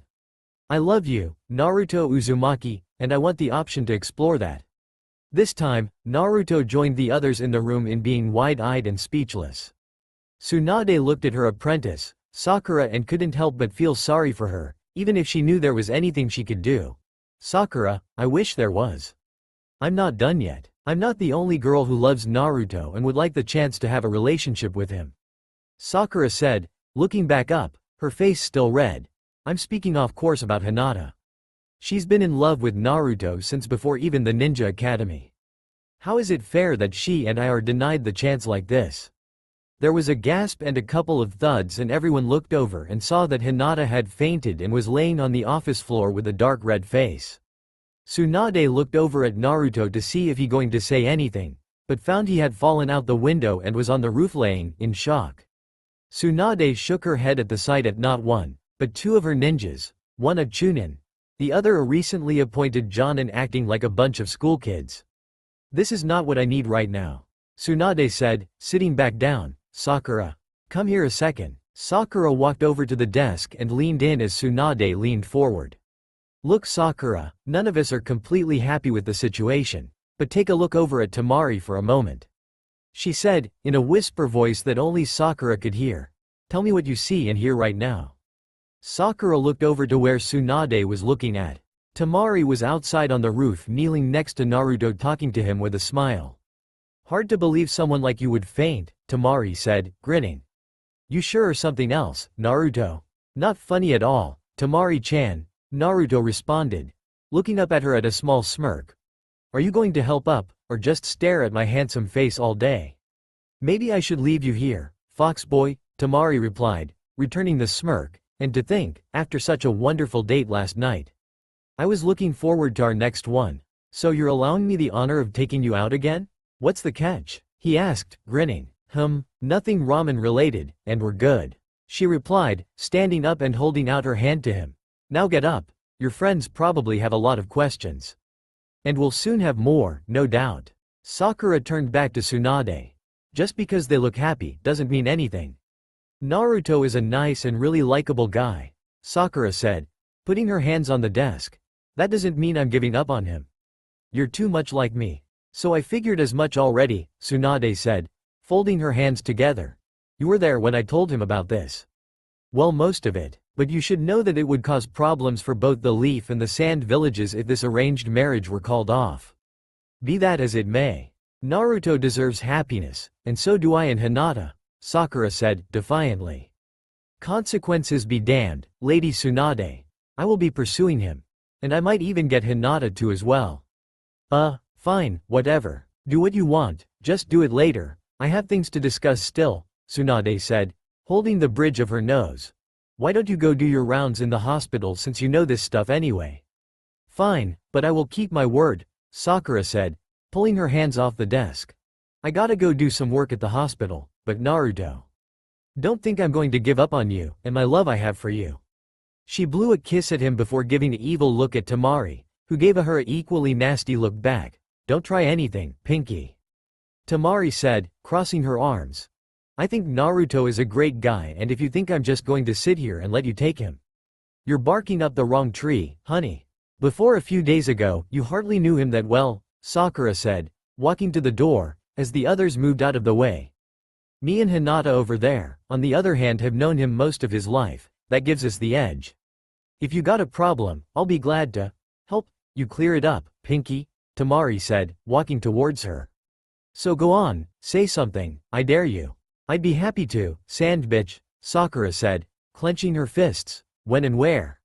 Enough you two. Sakura, go do your duties, now, Tsunade said, slamming her fist on her replacement desk, hard enough to leave a dent. And you and I are going to have long discussion about things later, young lady. But what about Tamari? She was also saying stuff, Sakura said, pouting. Shut up, billboard brow, just go, Ino said, putting her hands on her hips. You're the one causing problems right now, not her. Ino took Sakura's shoulders and pushed through the door, closing it behind her. Go cool off, Sakura, Ino said, to her, from inside the office. We'll talk later. Go ahead, Lady Tsunade. I'm taking Naruto too. Get focused. You can go ahead since I know this stuff already, Tamari said, gently taking a hold of Naruto's shoulders. Come on, Naruto, let's go. I'll get you some ramen. Naruto, who was kind of out of it from learning that his longtime crush, Sakura, liked him back, and that Hinata liked him too, nodded absently and let himself be walked away by Tamari. She put her arm around him and walked him out the door. Will Naruto be alright? Hinata asked, finally recovering from her faint and fall. And, did Sakura really tell him that I like him? I'm afraid so, Hinata.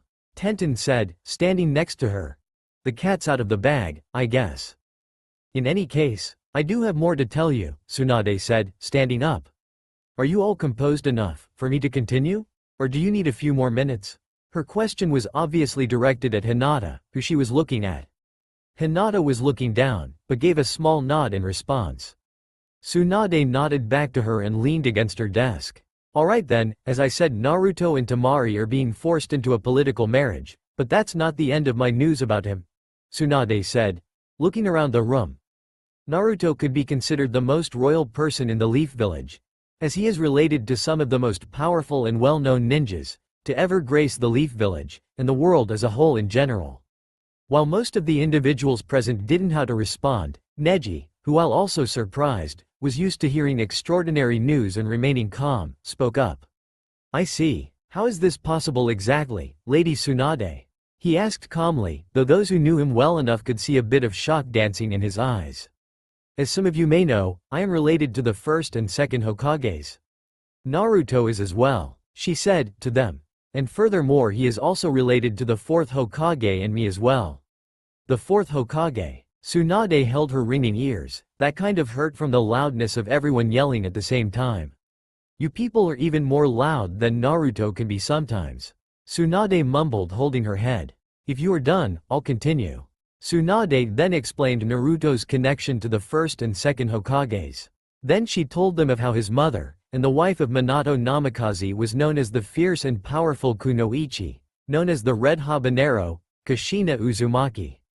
And the powerful Uzumaki clan and its village, the Hidden Whirlpool, was so well respected by the first and second Hokages that to this day we honor them by displaying the village's spiral symbol on many things, including chunin and jonin vests. Tsunade said, in one long sentence. Now, after all I've explained, are there any questions? What does this mean for Naruto's standings, privileges and responsibilities? Shikamaru asked, as one of the few calm people there. I figured that you'd be the one to know stuff like this. Tsunade said, grinning. Yes, those things will change for him as a result of this information being made public now. These lies are outrageous, Tsunade, Kaharu Utatane said as she stood up. Just how far will your lies go, to make that demon seem like a hero and noble person? You're dismissed from the council as of this moment, Kaharu. Grab your shit and don't come back, Tsunade said, trying to control her anger. And if you feel the same way as she does, then you can join her, Homura. You have no say in such a thing. You need to learn your place, Homura started. No, you need to learn your place, you old hags. Tsunade yelled out. Now get out my office, get your crap, and leave or I'll have you escorted out against your will. Do I make myself clear? Both Homura and Kaharu looked they were going to say something more, until Tsunade snapped her fingers and two Anbu appeared beside them. The Anbu walked the two out the door, and it wasn't long before the sounds of footsteps faded.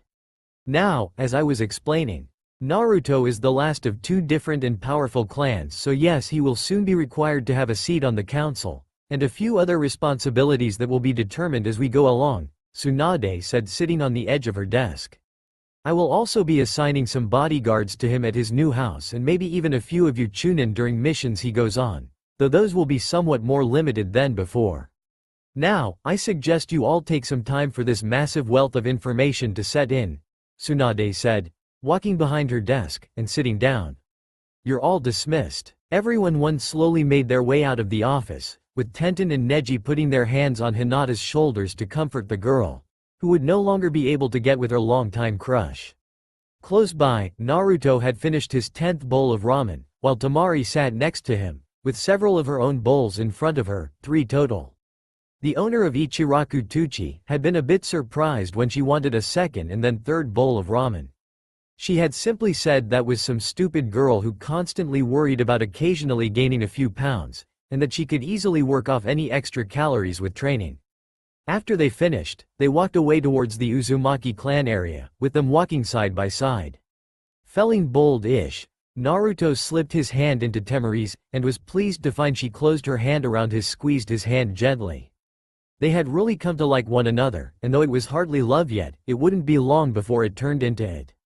They made their way down the street, through the gate and up the path that led to their home. They decided after the things that had occurred already they would take the rest of the day off, to relax and enjoy each other's company. So Naruto-kun, when can I expect a second date? Temari asked, as they sat down on the roof of their house. I really found our first one to be really fun overall, so I hope the second one will be too. Naruto looked over, and despite feeling a little strange still from the stuff being talking about at the Hokage's office, gave her a smile. Don't worry. How about tonight? He asked, looking hopeful. I know you don't want to go anywhere, so I know I make you dinner here. You make dinner for us? No offense, Naruto. Net your kitchen skills are a little lacking, Temari said, giving a smile. Maybe you do that some other time after you practice a bit more. No really, I can do it. I can have my clones read every book on cooking they can find at the library and I'll practice a bit too, Naruto insisted. I've cooked before, you know. Pervy Sage had me learn a few things. I just never made eggs before, that's why it didn't turn out so great. Well, okay, if you really want to set up something, go for it. I'm looking forward to it, Temari said, standing up. I'll see you later. Where you going, Temari-chan? Naruto asked, standing up too. Well, if we're going to have a date, I need to get a nice looking outfit for tonight, she said, smiling. I told you I never went out on date before my one with you, so I don't much in the way of date-appropriate clothing to wear. You don't have to dress up, just wear what's comfortable, I'm sure you'll look great, he said, with reddening face. She grinned and gave him a quick kiss on his cheek, before walking away. That's sweet, but even I like to dress up sometimes, she said, crouching down to jump onto the balcony to get inside. Then she added, in a somewhat sultry voice, I think you'll like it too, Naruto-kun. She left the red-faced Naruto standing there saying, wow. As he said, Naruto sent several clones to the library and spent the next several hours reading every cooking book they could find. After reading and reading, the clones began to dispel and Naruto slowly absorbed the information they had learned. As soon as he absorbed the info from the last clone, he immediately began trying out different recipes, hoping to come up with the perfect dinner date for Temari.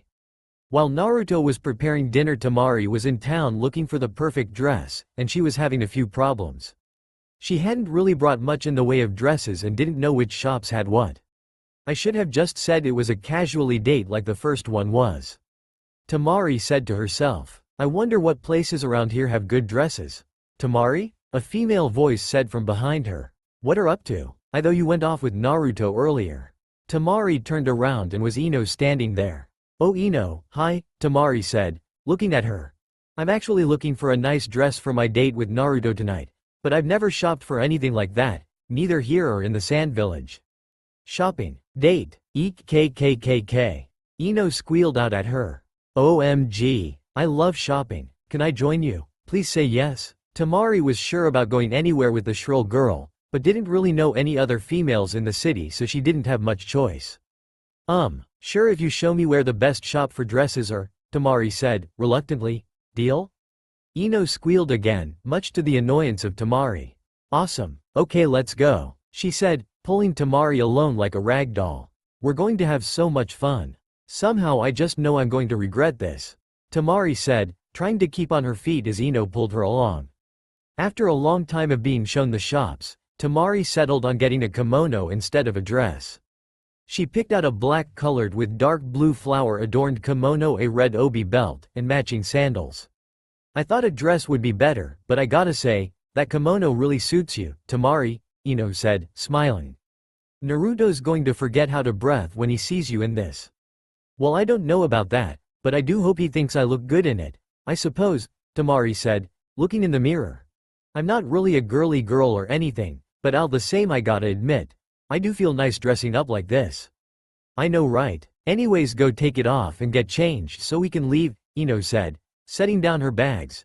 And I want to hear about your date tonight with Naruto too. Well, actually, I'm letting Naruto come up with it again. He insisted on it, in fact, Temari said, as she changed out of the fancy kimono and got back into her normal attire. Honestly, I'm feeling excited and nervous at the same time about our second date. The first was a lot of fun, so I'm hoping this one will too. Really? Well, I'm sure it will be magical, Ino said, grinning. You're so lucky to have found a great guy like Naruto. I mean, I noticed him before, but with the stupid war crap going on I never got a chance to make a move. Yes, I suppose I am, in a way, Temari admitted. I never would have considered dating him before, but after getting to know him a bit, I think like the idea of marrying him. After they were done, they bid each other farewell and went their separate ways, with Temari really looking forward to her date. She soon arrived at home and found a note attached to the door from Naruto. She quickly pulled it off the door and looked at it. Dear Temari, meet me out in the garden, behind the house, at the open space part in the western end with all the shade at 5:30, signed Naruto, she read out loud. That like, 0.45 minutes from now, I gotta get changed into this kimono. She grabbed her bags, raced inside and up the stairs to get change. After about a half an hour she was finally ready, with about 15 minutes to spare too. Should I go out there early? Or would that ruin it? Temari said to herself. Well, I guess I could just make my way towards that area and walk really slowly to kill time. With her mind made up, she slowly and carefully walked down the stairs, as she not used to wearing Geta sandals. She honestly liked her normal attire better, but this was a special occasion and she'd worn kimonos before, so it wasn't completely horrible at least. She slowly walked through the large house till she reached the back area, and went outside into the backyard area. She hadn't really been out in this area before, only once really, and only knew a little about the layout. She turned and started walking west to the area Naruto wanted to meet her in. After about 10 minutes, since it was a really big garden and she was walking slow on purpose, she neared where she was going to meet Naruto. She just stepped out into the opening when she saw Naruto, dressed in a black kimono with orange belt, and black and orange jacket standing there lighting a few candles. "Naruto, you look pretty handsome, though I'm surprised to see so much black and so little orange," Temari said, walking forward. "And this dinner also looks incredible, you didn't have to go this far." Naruto turned around and his cheeks heated up as he stared at Temari in her kimono. "Wow, you look really beautiful, Temari," he said, looking over every inch of her. Wow. Temari also felt her cheeks turn red from slight embarrassment at being looked at in such a way by a guy. With her reputation and the way her brother Gaara used to be, most guys were either too scared of her brother, or just not seemingly interested in her for some other reason. So this was both unusual and very nice to her. She shook herself out of her frozen state and walked forward to him. Now it was his chance to be shocked and happy, because Temari walked up to him and wrapped her arms around him. She rested her chin on his shoulder and simple stayed there. Temari-chan? This is really nice, but why?" Naruto asked, blushing. "I don't know, it just felt right to do," she said, smiling and blushing. "Not many people have ever called me beautiful before. Just my mother when she was still alive, no one else, so to hear that you think I'm beautiful feels nice." "Well, it's true so," Naruto said, trailing off, as they pulled away from each other. "So shall we start our date?" "Love to," she said, walking over to her chair. "Looks romantic. I like it." Naruto was about to sit down when some of Ino's advice ranged through his head. "Whenever your date is going to sit in her chair, you always pull it out for her and push her in. Before she asks to you too, remember that, Naruto." Here let me, Temari-chan," he said, pulling out the chair for her. "Thank you, Mr. Gentleman," Temari said, sitting down and letting him push her in. "You obviously didn't learn your manners from Jiraiya though, huh?" "No way. I don't think he knew the meaning of manners," he said, snickering as he sat down, fidgeting in his kimono. "Stupid kimonos. Why are they so uncomfortable?" Temari just laughed at him for a moment. "I somehow figured you weren't a dress-up type," she said, grinning. "Though the fact that you did it for me is really sweet." Yeah, you're welcome," he said, rubbing the back of his head. "I did do it just for you after all. So what are we having, oh Romeo?" she asked in teasing manner. He lifted up the tops covering the food to reveal their dinner. "I made baked salmon, with roasted mushrooms, green peppers, and sprinkled with chopped onions, curry, and garlic," Naruto said, proudly. "We also have a salad, even though I'm not really into vegetables much, with light salad dressing, some red wine and a piece of chocolate cake for dessert." "You like? And here I thought you couldn't cook very well, your shadow clones are quite the useful thing, huh?" she said, very impressed. "It looks great, and this quiet dinner date was a great idea, Naruto-kun." They ate while chatting a bit in an effort to get to know each other a bit better and were about to have dessert, when a female voice said, "Fancy running into you here, Naruto." Temari and Naruto looked over and saw Sakura, of all people, standing there smiling. "Sakura, what the heck are you doing here? How did you even find your way here?" Naruto asked, wide-eyed.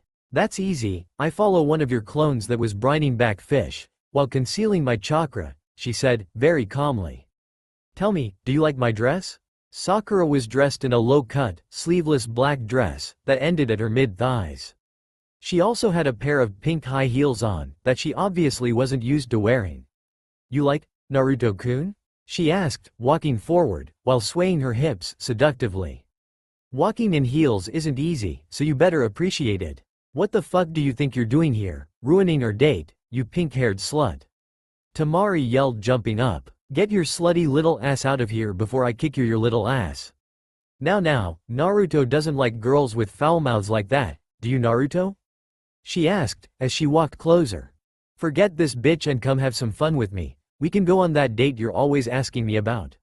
"No, I want to stay here with Temari-chan," Naruto said, narrowing his eyes. "You're my friend and teammate, but I want you to leave Sakura-chan."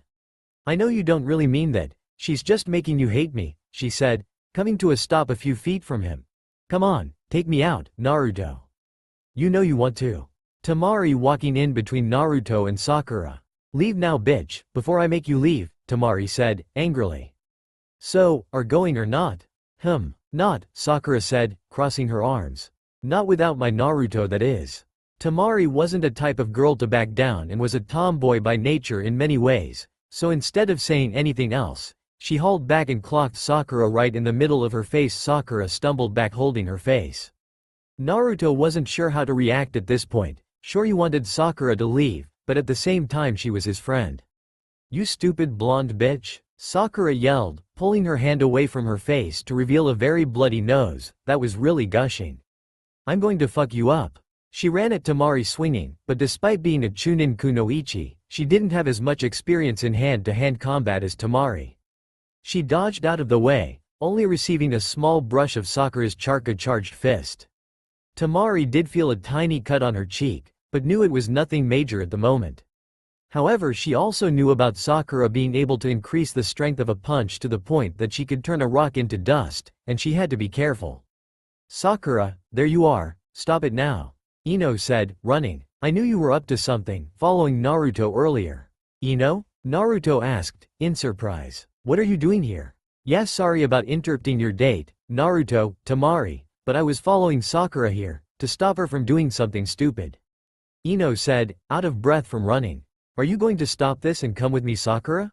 Get out of here, Ino pig. I'm busy kicking this blonde bitch's ass. Sakura said, holding her bleeding nose again. Looks like she's the one kicking your ass, but nevertheless you need to come back with me, Ino said, slowly wailing over to her. You should know I let Lady Tsunade know about you, and she said she would send over some Anbu to drag you back to her office. I convinced her let me try and stop you first, if you were up to something, but you only get one shot, Sakura. Damn it, Ino you bitch. I'm not going anywhere right now.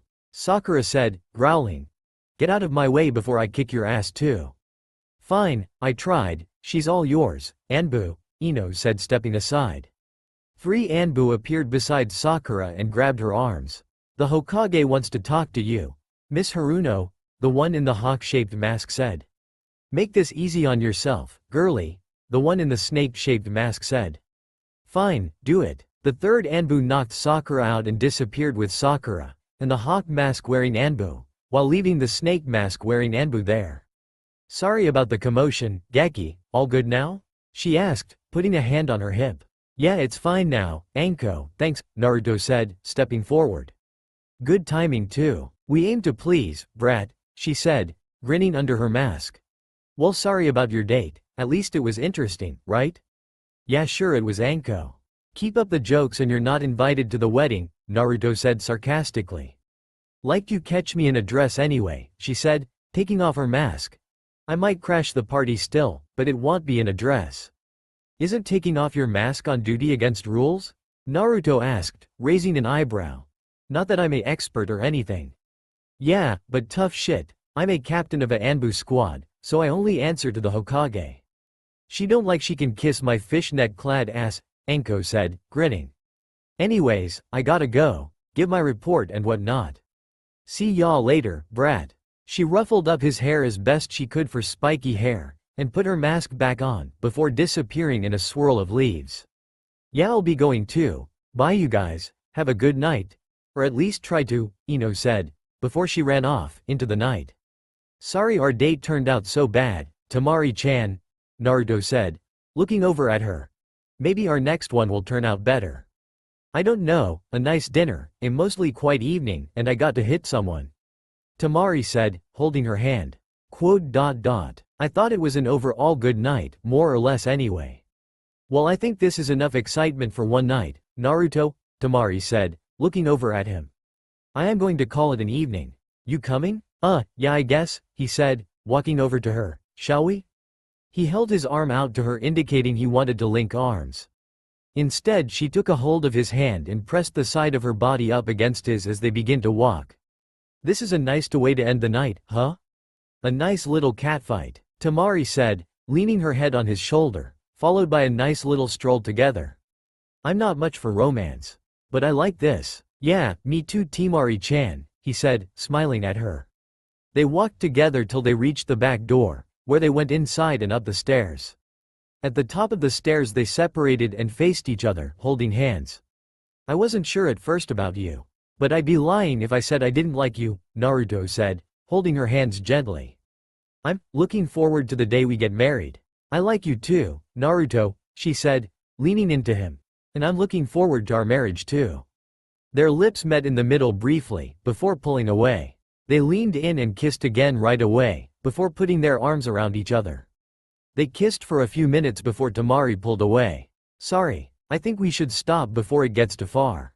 I want to wait till our wedding night to do anything more, she said, smiling at him.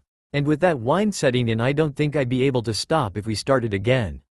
Good night, Naruto. She walked away, and into her room, leaving a smiling and blushing Naruto standing there on his own. He walked to his own room, took off his kimono and fell asleep almost as soon as his head hit his pillow. For the next several weeks Sakura kept trying to interrupt Naruto and Tamari whenever they were with each other. Tsunade had assigned Anbu to follow Sakura, and they ended up pulling Sakura and Tamari apart from fighting almost on a daily basis. This was greatly getting on Naruto and Tamari nerves as they came to really like each other, and it only got worse after Tamari was made to a leaf ninja and placed on Naruto's team. Even after the first incident when Tsunade discovered Sakura was drunk, before crashing Tamari and Naruto's date, and she ended up throwing her into a cell overnight, Sakura seemed as determined as ever to break them up. After about almost 2 weeks had passed, Tsunade had received a letter from the Fire Lord about the Resurrection Act that the Hyuga clan, the Aburomai clan and originally the Yamanaka clan as well, had requested be enforced. Looks like these clans have legitimate claim for this. This is just another headache I don't need, Shizune, Tsunade said, shaking her head. Send out a copy of this to the Hyuga and Aburomai clans ASAP. Yes, Lady Tsunade, Shizune said, taking the paper. So what are we going to do about this? I've been thinking about this and we have about 3 weeks left before the Fire Lord visits about this matter. Tsunade said, looking up at Shizune. If Tamari and Naruto were to marry before or around that time, then the disputing clan's request would be overthrown. Why would it be overthrown by that? Shizune asked, raising one eyebrow. Why would them marrying before he visits make a difference in this situation? Because this was an arranged marriage set up by 2 village councils, Tsunade said, smiling. And according to a paper I found while searching through the vaults before, when we were trying to overthrow the original arranged marriage, says a request for the Clan Restoration Act would then be considered null and void. Besides, I've had the strangest feeling for a short time now that someone or something is coming to our neck of the woods. Very soon, Tsunade said, looking out the window.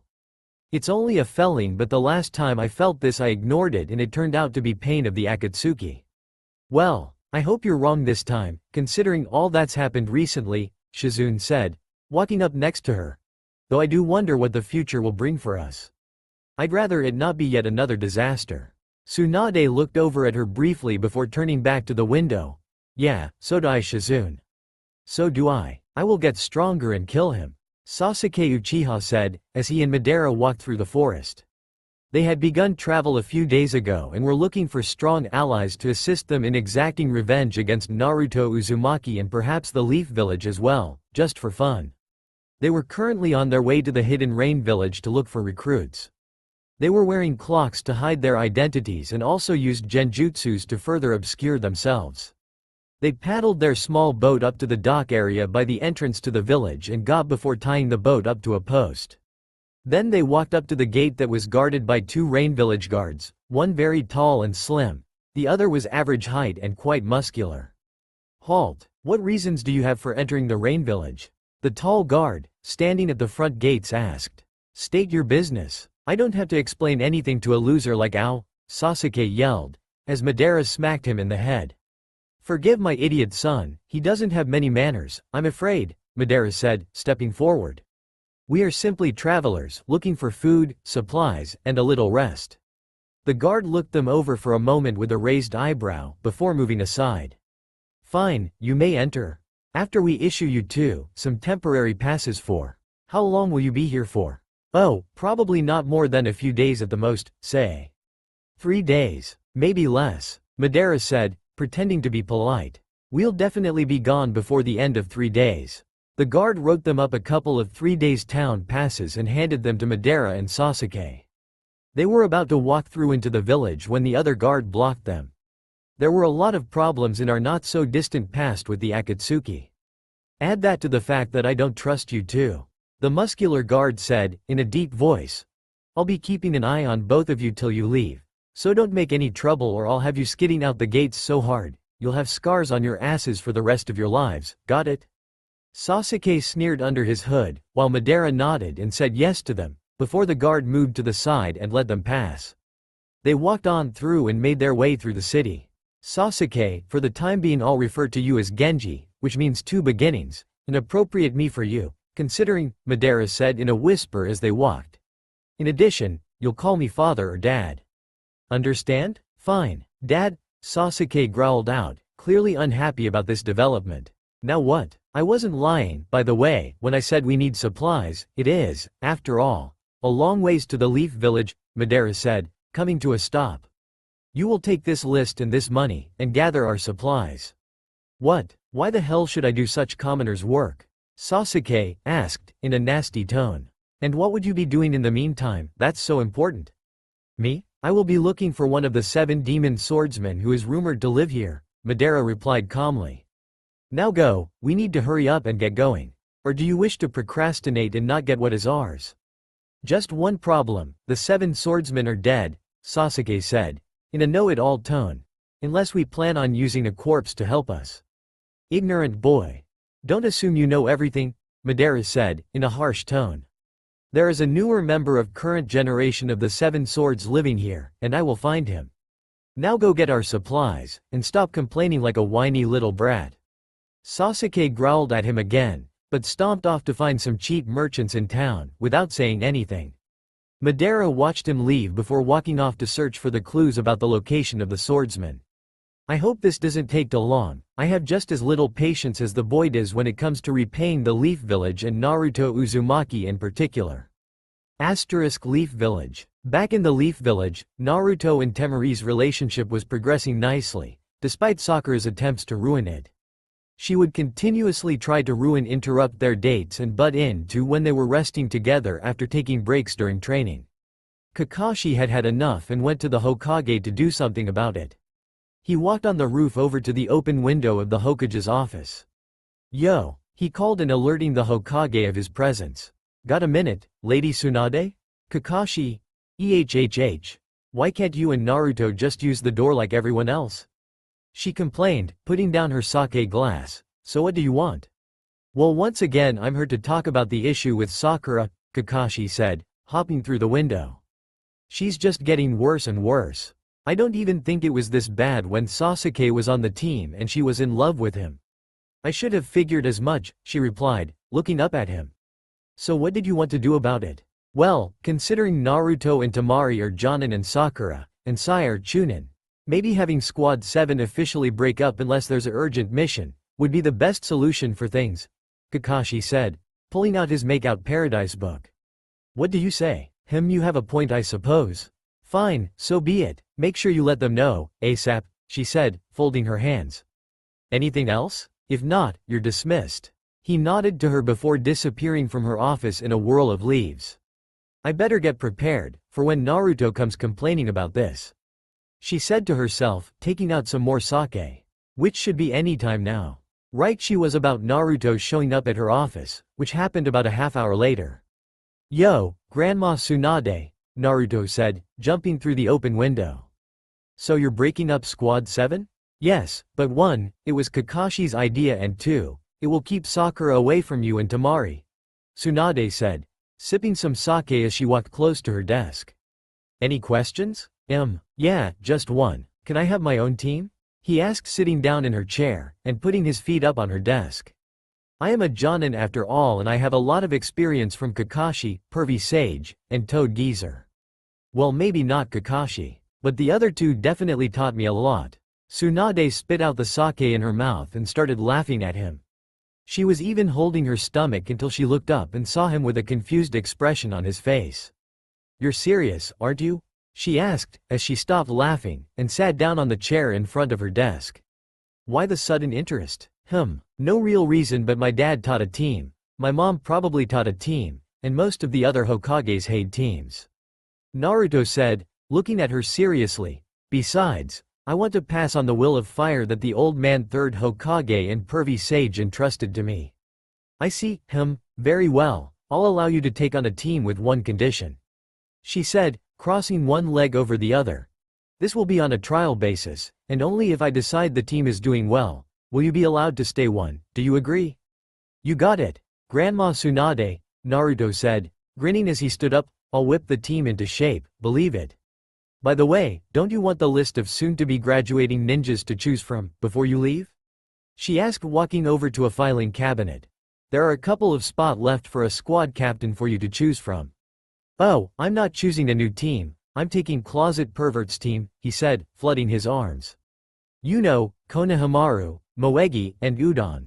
And what makes you think you can just take another team that already has a sensei? She asked, raising an eyebrow.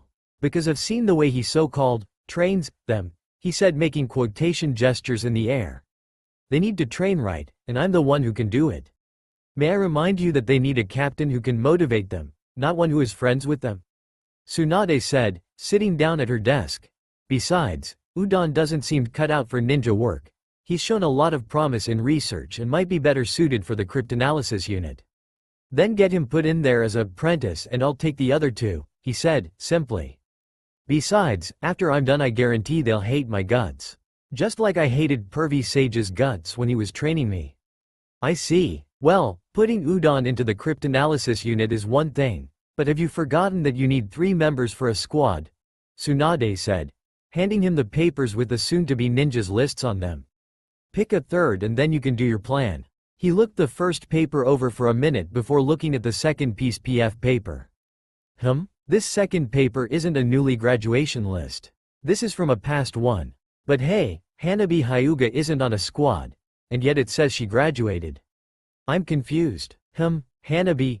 Oh, there wasn't enough other graduates for her to be on a squad, and I guess her father, Lord Hiyashi, decided it didn't matter, Tsunade said. Taking the paper, he handed to her. You want to use her on your squad? Why not, she related to Hinata and Neji, right? Naruto said, nodding to her. Where are the 3 of them right now? According to the schedule, Konohamaru and Moegi have the day off, and I assume Hanabi is at the Hyuga clan house right now, she said, looking at the mission and schedule reports on her desk. If you're serious about using them, I can have a messenger go fetch them and order them here. I am, so can you fetch them? He asked impatiently. I want to get training them on chakra control and see which elements they are. Good plan, for a knucklehead. She said, grinning. Okay, I'll fetch them, so try to be patient, even if it's not one of your strong suits. She had 2 Anbu track down the 3 and after about 15 minutes, Konohamaru and Moegi arrived with Hanabi showing up minutes later. Nei-san. 2 of them cried out, jumping on him and hugging him. Guess which 2? While Hanabi stood there expressionlessly, waiting for the Hokage to inform her of what she needed. Tsunade waited for others to stop fooling around before she started talking to them. Good of you 3 to make it here in a short amount of time. I'm sure you're eager to know why you're here though, so I won't beat around the bush, she said, leaning forward. From this day forward, you 3 will be designated Squad 11, under recently appointed Jonin, Naruto Uzumaki. Konohamaru and Moegi cheered while Hanabi widened her eyes in response. It is very doubtful, father will approve of this, Hanabi said, looking at the Hokage. He only allowed Hinata to do so because he didn't even think she would graduate from the academy. I don't really see him agreeing to this. I don't remember asking him. He may rule the Hyuga clan, but I make the decisions when it comes to the village, Tsunade said, looking the pale-skinned girl. This decision is final, unless you want to interrupt him at important meets for something so trivial, so he can come argue with me about it. Hanabi visibly flinched at the thought, and said, I see. I will still need to inform him of this however.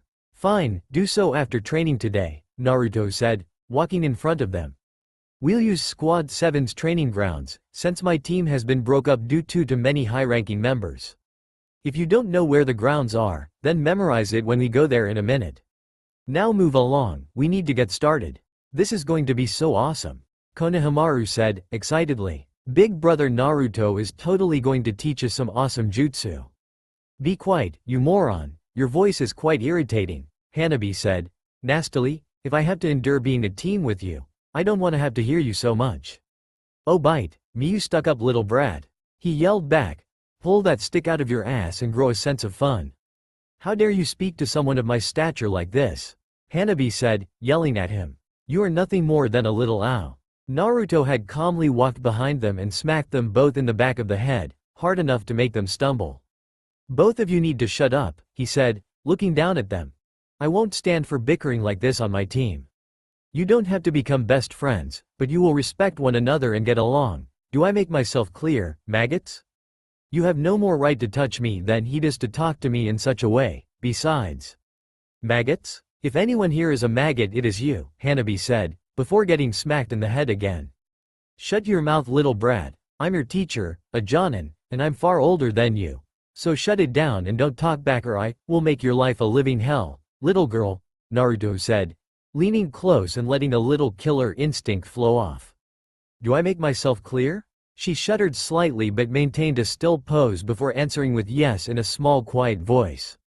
Good, now move out, our destination is Squad 11 training grounds, formerly Squad 7's, Naruto said, opening the door and pushing them through. Now walk, and keep your mouths shut unless it's important.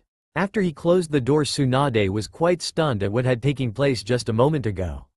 Was that really the same knucklehead that used to whine about getting better missions? She said, out loud, to herself. I think I need to see his unique training methods in action.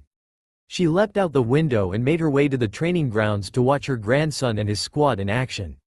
She soon arrived and was pleased to see we're just walking into the area. Okay you three, have a seat, he said standing in front of them. Now, first off, tell me your names, likes, dislikes, and goals. You go first Pigtails. He pointed to Moegi who nodded and started. My name is Moegi, I like my friends Udon and Konohamaru. My big brother Naruto, training, missions and picking flowers. I'm not too fond of some of the D-ranked missions, and Konohamaru's perverted jutsu. She said, before taking a breath. As for my goal, I want to be Naruto and then Konohamaru's assistant when they become Hokage and for now I want to be a respectable kunoichi. Alright, very good, Naruto said, giving a small smile. You next, Scarves. Konohamaru pointed to himself to make sure he next and after Naruto nodded he said. My name is Konohamaru Sarutobi, I like my big brother Naruto, my friends Udon and Moegi, training, playing pranks and ramen. I don't like stupid D-rank missions, and certain pale-eyed stuck-up brats. My goal is to become the 7th Hokage. Idiot. You mean 6th Hokage, Hanabi said, snickering in a mean tone. Can't you even count right? Naruto is going to be the 6th Hokage, ugly-ass brat. He yelled back. Or is the stick up your ass poking your brain? Both of you, 20 laps around the training field after we're done here. Naruto yelled down at them. Any more arguing will mean additional laps added to the 50 you three are already going to do. Firecracker, you're up, go. He was pointing at Hanabi when he spoke who angrily mumbled about stupid nicknames and unfair senseis before taking her turn. My name is Hanabi Hyuga, not Firecracker, I like bananas, milk, training with father and I hate the bickering within my clan and ignorant morons who wear scarves, she said, with narrowed eyes. As for my goals, I don't really have one, since I'm already expected to be either the next clan leader or else second in command to my sister, Hinata, if she continues to shape up to the elder's level of acceptability and becomes clan head. Once again Konohamaru and her began arguing and Naruto simply added more laps for them, until Hanabi was about to use taijutsu on him and Naruto had had enough. That does it, Hanabi, I'm getting sick and tired of you starting shit, he said, grabbing a hold of her from behind. Konohamaru, get running your laps now 100 laps, Moegi get to your 50 laps, move. He sat down on the ground roughly, bringing Hanabi down with him, between his legs. He wrapped his arms around her tightly and held her wrists so she couldn't move much. She struggled against him of course and tried to break out of his grasp. Ouch, my butt. Hit the ground hard you idiot. What are you doing to me? Let go this instant. She yelled wiggling against him. You have no right to do this, you moron. I'll let you go when you calm down, Firecracker, he said, holding tightly. I can't have you picking fights with Konohamaru and causing problems. You're not physically strong enough to get out of my hold either, so calm down if you want me let go.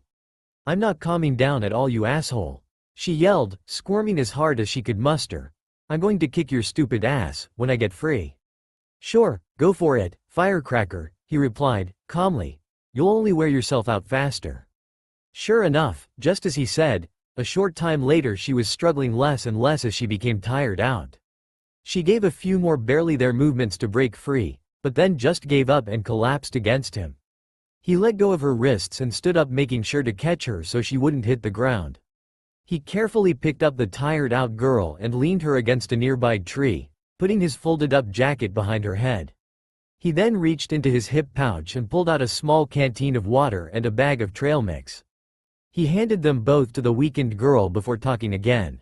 I want you to drink the water, eat the trail mix, and rest till your strength is back. Naruto said, crouching down face level to her. After you're rested you'll be in your laps. If you don't finish them today, then you'll continue them tomorrow. Do you understand? She was too tired to argue, so she nodded, took the food and water he handed her, and started eating right away. Don't drink too fast though, it's not good for you, he said, looking down at the girl. I'm going to go join those two in doing laps. When you feel rested enough, join us. And don't pretend to be exhausted the entire time, 'cause I will be checking on you. She nodded briefly and continued to eat and drink to regain her energy. After resting, she felt much better, so she decided to stand up and stretch before doing the laps she was told to do. She waited for her teammates and sensei to near her and before she joined them in sprinting alongside them. Glad to see you're joining us, Hanabi, Naruto said, grinning despite the sweat running down his face. Do your best to keep up. Come on, Konohamaru, Moegi, get your butts in gear, you're almost done. Then you can take a short break before I decide on whether you're doing anything more today or not.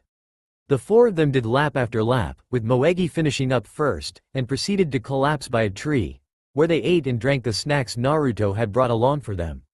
Naruto, Hanabi, and Konohamaru on the other hand continued to run since they had more to do than the Moegi. Eventually Konohamaru finished as well and joined Moegi by the tree, laying on his back, panting, while Naruto and Hanabi continues running laps around the training field. Naruto looked over, time from time to make sure she was doing okay, since she was quite exhausted before. It wasn't long before he noticed her slowing down and getting tired again. The energy she had regained from the snack he had given her was wearing off, in addition to not being used to running so much.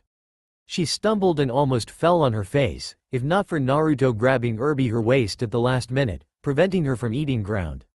Hanabi, I think we should call it a day, and I'll even forget about the other laps since you did so well without complaining.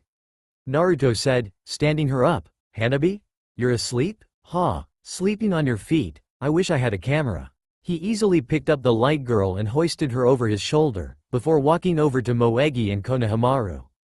Okay you two, I was going to have us do some chakra control exercises, but since Firecracker here latterly fell asleep on her feet, and it is getting late, I think we'll call it a day, Naruto said, getting a better grip on the sleeping Hanabi.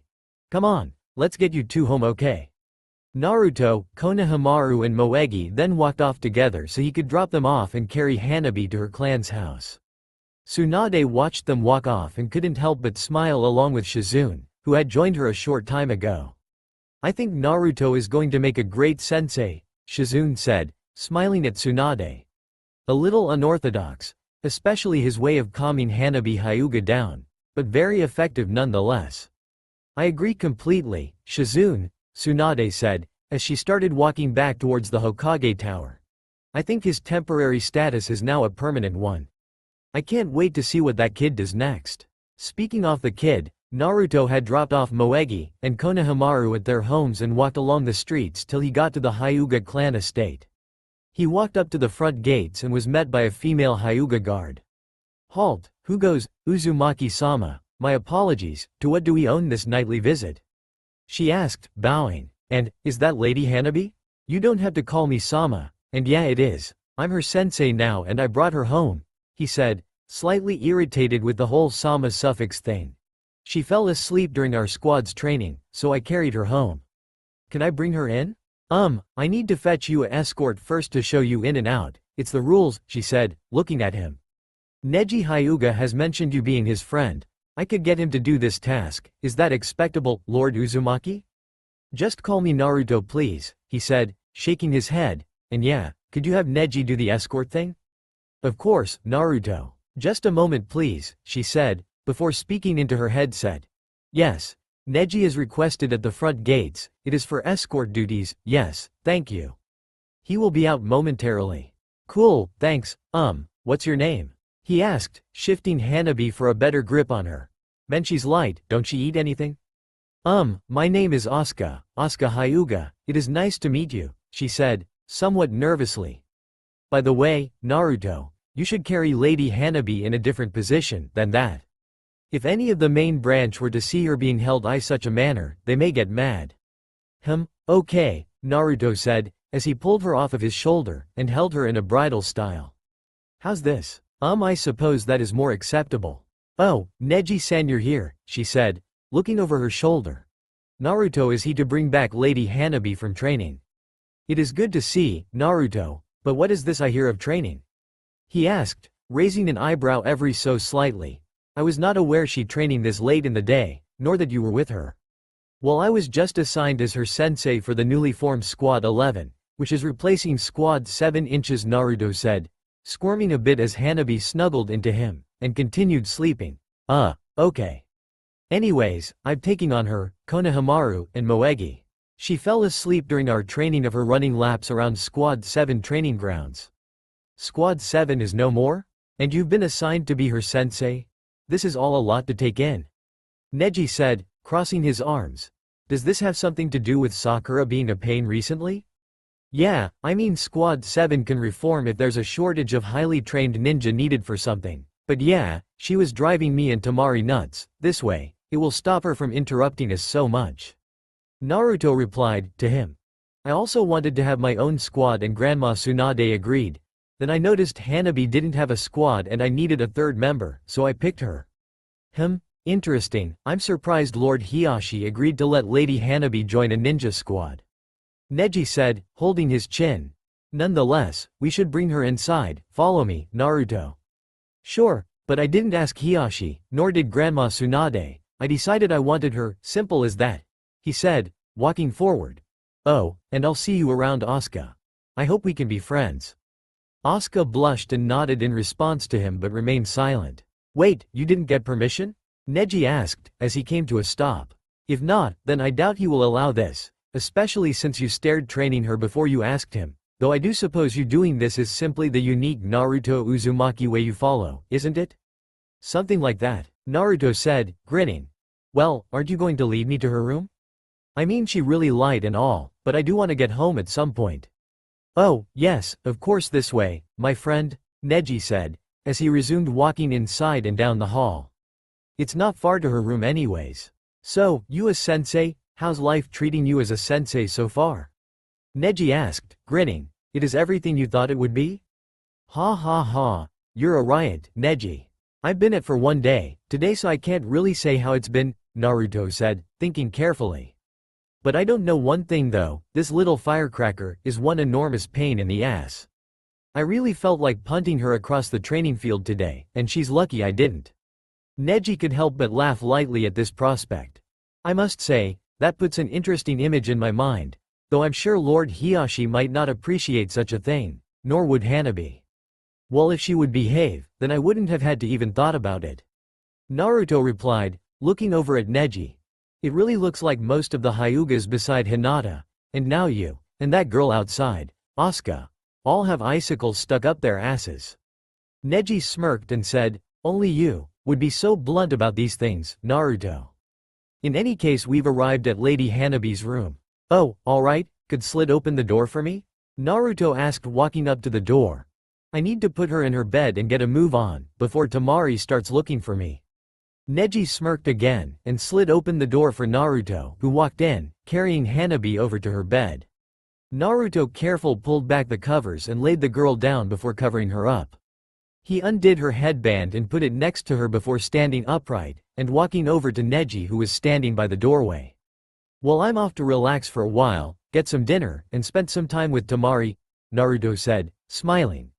Do me a favor and tell Firecracker there to meet me at Squad 11 training fields tomorrow at 6:30 a.m. sharp. If she doesn't show up, tell her I'm coming to get her myself. I'm still not sure what Lord Hiyashi will think of all this, but I'll be sure to give Firecracker here the message, Neji said, smirking. See you tomorrow, Naruto. Naruto gave a wave before running off to get home, stopping only to wish his new friend Asuka a good night, before continuing on his way. He made his way home and arrived to find Temari sitting on the couch drinking tea. Naruto, I haven't seen you all day, where were you? She asked, putting down her tea. You look tired out, what were you doing exactly? Oh, I got my own squad to lead today, he replied, smiling at her. Squad 11, with me, Konohamaru, and Hanabi Hyuga. She was a pain in the ass, and I'm kind of tired from dealing with her. Hyuga? From the Hyuga clan? I always thought they were reserved and well-behaved, Temari said, in a curious tone. But, congratulations all the same, on the assignment. I hope you have loads of fun being a sensei. You're being sarcastic, aren't you? Naruto asked, smirking. Well, you're the funniest girl I've ever met, to be sure. Anyways, I just want to eat dinner, relax, and spend some time with most beautiful girl in the village, as soon as I find her. You're an ass, you know that? Temari said, grinning. Good thing I like you, or would just kick your little ass. If you can, bring it on, Blondie, he said, back grinning widely. You're asking for it now, Naruto-kun, she said, smiling. But I know the easy way to defeat you, wanna see me do it? Bring it, he said, crossing his arms. She smiled before slowly walking over to him, making sure to sway her hips. She made her way to him and put her mouth by his ear before blowing some hot breath into it. I really want you, my Naruto-kun, she said in a raspy voice, causing Naruto collapse to the floor with a dark red face and a little blood richly out of his nose. She grinned at him on the floor and walked away laughing. Way too easy, my Naruto-kun, she said, walking into the kitchen. I guess I'll make him some ramen for when he recovers. Naruto recovered a few minutes later and went to find Temari, but the smell of ramen drew him to the kitchen instead. He walked in to find Temari sitting there, eating ramen while several bowls of steaming hot ramen was at the place on the table he usually sat at. You Temari are a goddess and I love you, Naruto said, quickly kissing her and diving right into the ramen. Temari sat wide-eyed for a second before laughing and shaking her head. If I had no getting you ramen would make you say you loved me, I guess I should have brought some before now, huh? Temari said, laughing. Then again, I'm not sure if I should be happy you said you love me or disappointed it only was because I made you ramen that you said it. He stopped eating and looked at her before saying, Temari, I do love really. And it wouldn't take ramen to make me say it, you don't really think that, do you? Relax, I know that.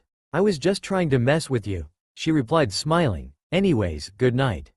I need to get some sleep, I've got things to do tomorrow. Ino invited me for a girl's day out.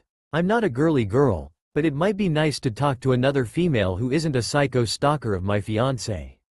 She walked to the doorway, but before she left the room completely she said, by the way, Tsunade sent a note saying she wanted to see us tomorrow afternoon.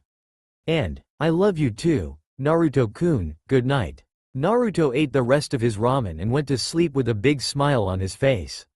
A beautiful girl didn't just like him, she loved him, and that was something he would cherish forever.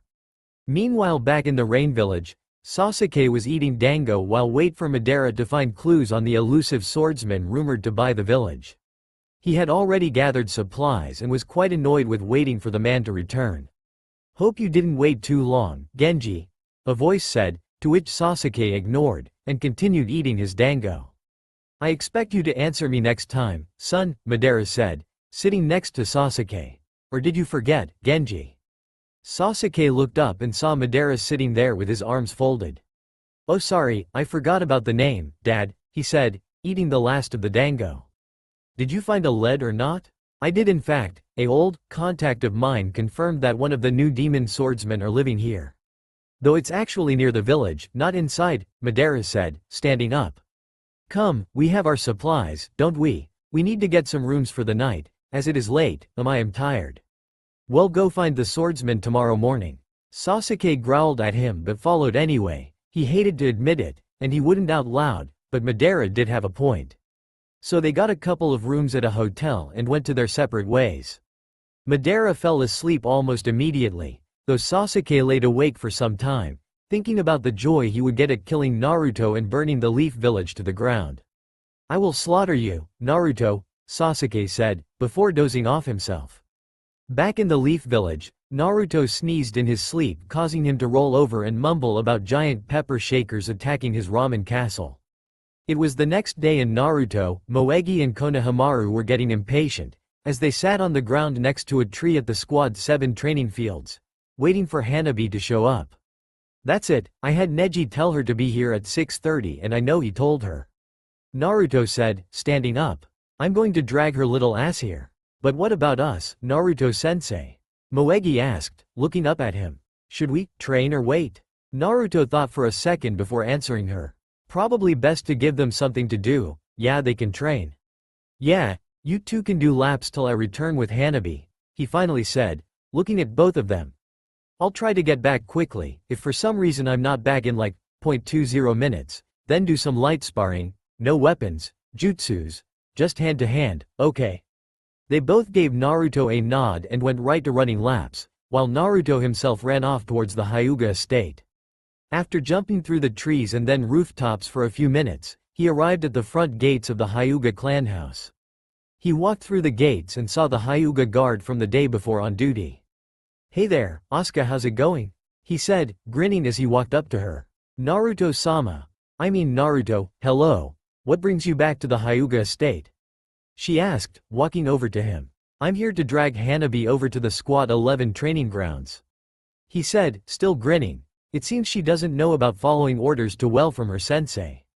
"I see, actually before I went on guard duty, I heard Neji-san trying to get Lady Hanabi to get ready and meet up with her squad," Asuka said, with sigh. Needless to say, she ignored him for the most part. "Only Lord Hiyashi can get her to do something without delay, I'm afraid. She's quite the little pain in the ass, huh?" Naruto said, shaking his head. "Oh, well, can I go on in and try to get her?" "I would never say such a thing about Lady Hanabi," Asuka said, in a light tone. "Oh, and you will need to escort again, if you wish to go back into the house."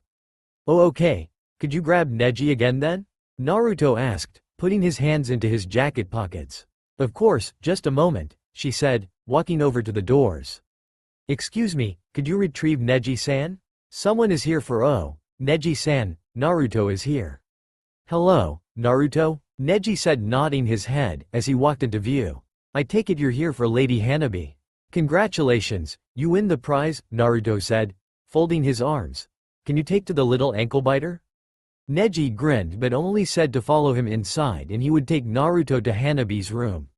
They walked in silence through several short hallways until they came to a stop outside Hanabi's door. Naruto walked up to Hanabi's door and immediately started knocking on the door. "Hanabi, it's your sensei, Naruto," he yelled out, still knocking. "Get your little ass in gear. You kept the rest of your squad waiting long enough as it is." "Huh, Naruto? Well, it's too bad cuz I don't have to listen to you. You commoner," Hanabi yelled from the other side of the door. "You're just wasting your time being here. So go crawl back into the hole you came out of." "That's it," Naruto said, sliding the door open hard and walking in, leaving a somewhat nervous Neji outside. "Ah, what are you doing? Get out of my room," Hanabi yelled, keeping her blanket wrapped up around herself. "I gave you no permission to enter." "Tough, you need to get dressed now, firecracker," Naruto said, wailing over to her bed. "I'm your sensei and I said be at the training grounds at 6:30. It's now almost 7 o'clock, so get dressed, now." "What is that yelling from down there?" a male voice asked from down the hallway. "Lord Hiyashi?" Neji said, startled. "My apologies, uncle, Hanabi's sensei is here trying to get her to get ready and join her squad, but she is refusing to." "Hanabi," Hiyashi yelled out, still standing at the end of the hall. "I may not have approved of you being on a squad, but I have more important things to deal with, so for now you will obey your sensei and get yourself moving to join your squad. Do I make myself clear, young lady?" "Why, Yes, father, I understand," Hanabi said, wide-eyed, still sitting on her bed. "Good, do not make a repeat habit of questioning orders from your superiors," Hiyashi said, before walking around the corner and out of sight. "Okay then, get ready. I said I would back quickly," Naruto said, tapping his foot impatiently. "Fine, but you need to leave my room first," Hanabi stated, holding the blankets tightly. Oh no you don't, the minute I leave you'll just try to go back to sleep, Naruto said, raising an eyebrow. Let's go. Are you insane? I cannot take down these blankets and get ready until you leave. She said angrily. And why not? He asked, confused. Am I missing something? You really are an idiot. I'm only wearing I'm only in my underclothing right now, she said in an angry tone while blushing. As if you have anything anyone wants to see at your age. He mumbled under his breath before walking to the door. Just make sure you hurry it up. I know girls take forever to get dressed and all. Fine, and I heard that rude comment you know. She yelled as he closed the door right before the pillow she chucked hit the door. By the way, he yelled through the door. If you're not ready in 10 minutes, then I'm dragging you by your ankles all the way to the Squad 11 training grounds. No matter how much or how little clothing you have on, so unless you want rug burn on your ass, I suggest you get moving. Pervert, Hanabi yelled before she began getting dressed. About 10 minutes later, and scowling Hanabi opened her door and walked out, dressed in her ninja apparel. About time, though I really was going to have to drag you there. Naruto said, grinning. Come on, let's move. He ushered forward, and they walked out the door passing by the guard Asuka. Have a good day Lady Hanabi, Naruto, she said, smiling at Naruto. Thanks, you too Asuka, Naruto replied, waving to her. They walked out of the gates and Naruto crouched down holding his hands behind him. Summon hop on, you took like 10 minutes to get ready and it took me about 5 minutes to get to your house, so we're going to do piggyback so I can get us there faster, he said, looking over his shoulder at her. Well, but, that is, such a thing is. Embarrassing, Hanabi said, blushing. Everyone will think I am a kid. That's because you are a kid. Besides just ignore them. They're idiots if they stop to comment on things as common as piggyback riding, Naruto replied back to her. Now come on, and make sure you hold on tight. I'll be moving fast and I don't want you falling off and getting hurt. But how fast will you be? She screamed as he bounced from rooftop to rooftop at blazing speeds, before jumping into the forest and heading towards the training fields. They finally arrived exactly 4 minutes later and landed in a crouch in front of Moegi and Konohamaru, startling them both. See, that didn't take long at all, right Firecracker? Naruto said, grinning as he stood up. Hanabi, you okay back there? She doesn't look so good boss, Konohamaru said, with a sweat drop. Huh? Naruto said, looking over his shoulder. What do you mean? Indeed Hanabi did not look well at all. Her eyes were bugging out of her head, her teeth were gritted tightly together, her hair was sticking out in every direction and she was holding onto Naruto still like she was a vice grip. Hey, are you okay, Hanabi? Naruto asked, concerned as he crouched down to let her off. I don't think I'll be doing that ever again. Do you remember how to speak, Hanabi? Never, again, ever, Naruto? She said, narrowing her eyes. Is there ground beneath me, yet? Yeah, you're fine Hanabi, Naruto said, letting the girl off his back. Okay then, today we're going to work on a few things. First, off, do any of you three know your elemental chakra affinities? Naruto asked, looking at the three, as he waited for any response. I take this silence as a no. Good thing I remembered, or rather Tamari-chan reminded me, to bring this with me, some chakra paper. Does anyone here know how it works? He asked, handing each of them a piece. That's easy. Chakra paper is harvested from specially grown trees and when chakra is applied, it reacts in one of several different ways, depending on which chakra type you are better suited for. Hanabi said, crossing her arms and smirking. It's common knowledge to all ninja. Very good, Firecracker, Naruto said, patting the girl's head gently. However, you shouldn't just assume that all ninja know this. I didn't know what it was, since my sensei never taught it to my genin team. So, one at a time I want you three to apply chakra to your piece of chakra paper so we can find out your elemental affinities, Naruto said, putting his hands in his jonin vest pockets. First Moegi, then Konohamaru, and finally Hanabi, go. Konohamaru applied chakra to his piece and it ignited and turned to ash. Then Moegi did the same and her piece became soggy, and finally Hanabi applied chakra to hers and it tore in half. I gotta say even though I pretty much already figured out that Konohamaru would get fire style, and Moegi would get water, I really didn't think Hanabi's chakra nature would be wind, Naruto said, looking at the girl in question. That being said, you're pretty lucky in a few ways, my little firecracker. I am? She asked confused. Why? Because 1. It's called the battle nature due to it being great and deadly for both defense and offense. 2. It's very rare in the fire country, and 3. It's also one of my chakra affinities, so me and Tamari can teach you a few things. Naruto replied to the girl. So let's get to work, shall we? Now Konohamaru, even though it's my second affinity, I only know a few fire jutsus, and I can't teach you one of them, since it's too dangerous and without special toad oil, you can't do it anyway. Naruto said, putting his hand on Konohamaru's shoulder. But I can teach you the less dangerous ones. Really? Awesome. Let's go, I'll learn it real quick, believe it. Konohamaru yelled, jumping up and down. Calm down, Scarf Boy, Naruto said, smacking the boy in the back of his head. You're almost as bad as I was when I was your age. I'm going to send a clone with you to teach you some easy fire techniques I know. Moegi, unfortunately I don't know any water jutsus. But I can send you and a clone to the library to look up some starter water techniques that you can practice, he said, to her, smiling. I'll also be sending clone to find Kakashi-sensei to bug him till he agrees to teach you some water jutsu tricks. Well, what about me? Hanabi asked, putting her hands on her hips. Are you going to teach me some wind jutsus? Nope, he said simply, grinning at her. What do you mean, no? She said, raising her voice. Am I not good enough to teach? It is because of this morning? Not at all, but I need to teach you how to wield wind chakra, before you can use it, Naruto replied to her. I'll show you an exercise on this, while my clone teaches Konohamaru about fire chakra. Kakashi-sensei will hopefully teach Moegi about water. I could be persuaded to, Naruto, said Kakashi jumping down from a tree. Kakashi-sensei, Naruto exclaimed loudly. What are you doing here? Oh, I was just in the neighborhood, and felt your massive chakra signature nearby. Kakashi said, putting his make-out tactics away in his pouch. I thought I'd stop by and see how life as a sensei was treating you. Well, good to see ya, sensei. And it's going pretty good, for the most part, just a few small snags, Naruto said, glancing at Hanabi. So will you help out Moegi? Okay, Kakashi said, giving his famous eye smile. If you do me a favor in return. What kind of favor? Naruto asked cautiously. Is it anything hard? Not at all, though to be honest. I'm not sure about what I want you to do. Kakashi said, standing in a thinking pose. How about, we just say you owe me one? Oh, you won what? Naruto asked Kakashi, confused somewhat. What I mean is, you'll owe a favor of some sorts, at some time in the future.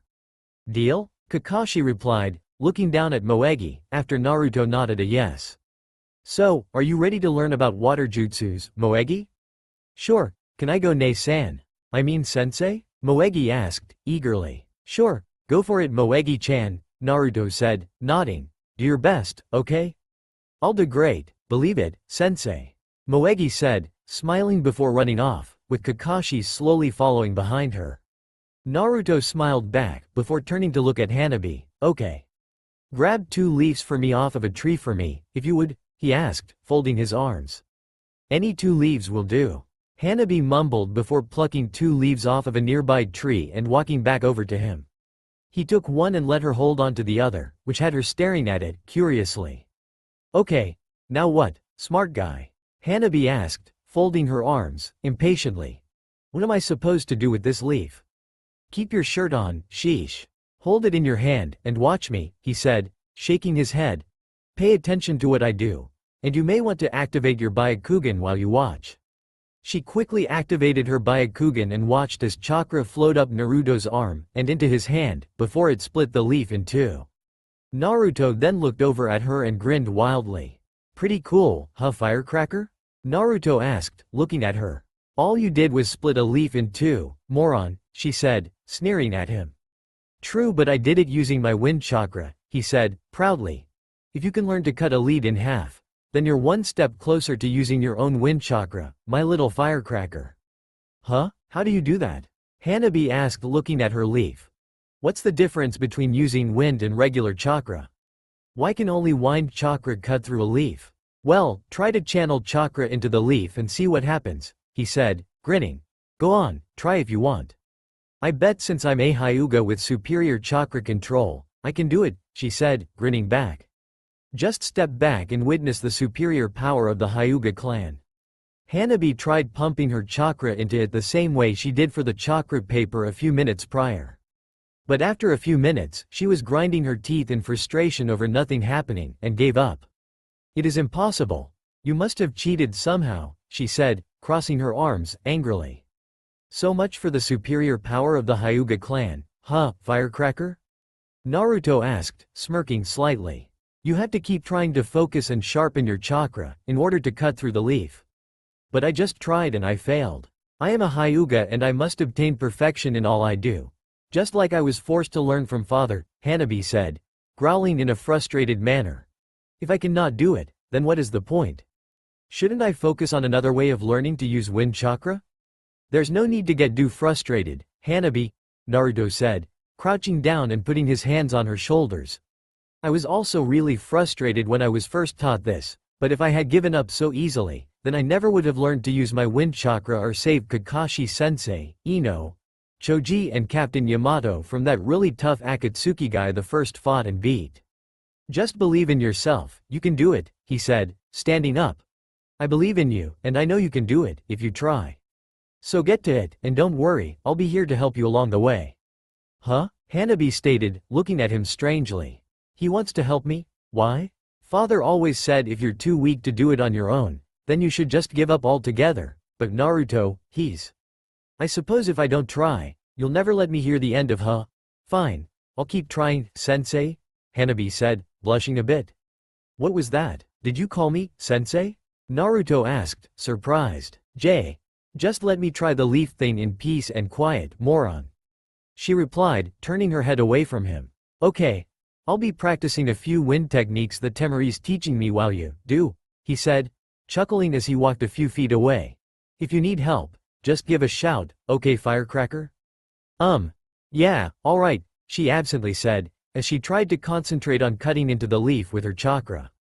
Hanabi tried to concentrate on her task at hand, but became more and more frustrated at making so little progress after an hour.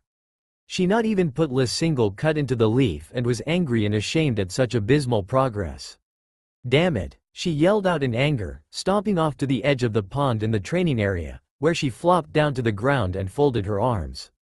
"I'm a Hyuga, I am supposed to be perfect, and yet I cannot get such a simple thing right." "Why? Because you're trying for perfection and only stressing yourself out over it," Naruto said, walking up and flopping onto the ground next to her. "I can get just as frustrated as anyone when I'm trying to learn something new, but getting stressed over it is pointless and unhealthy." "Why are you getting stressed over learning to use wind chakra, anyway?"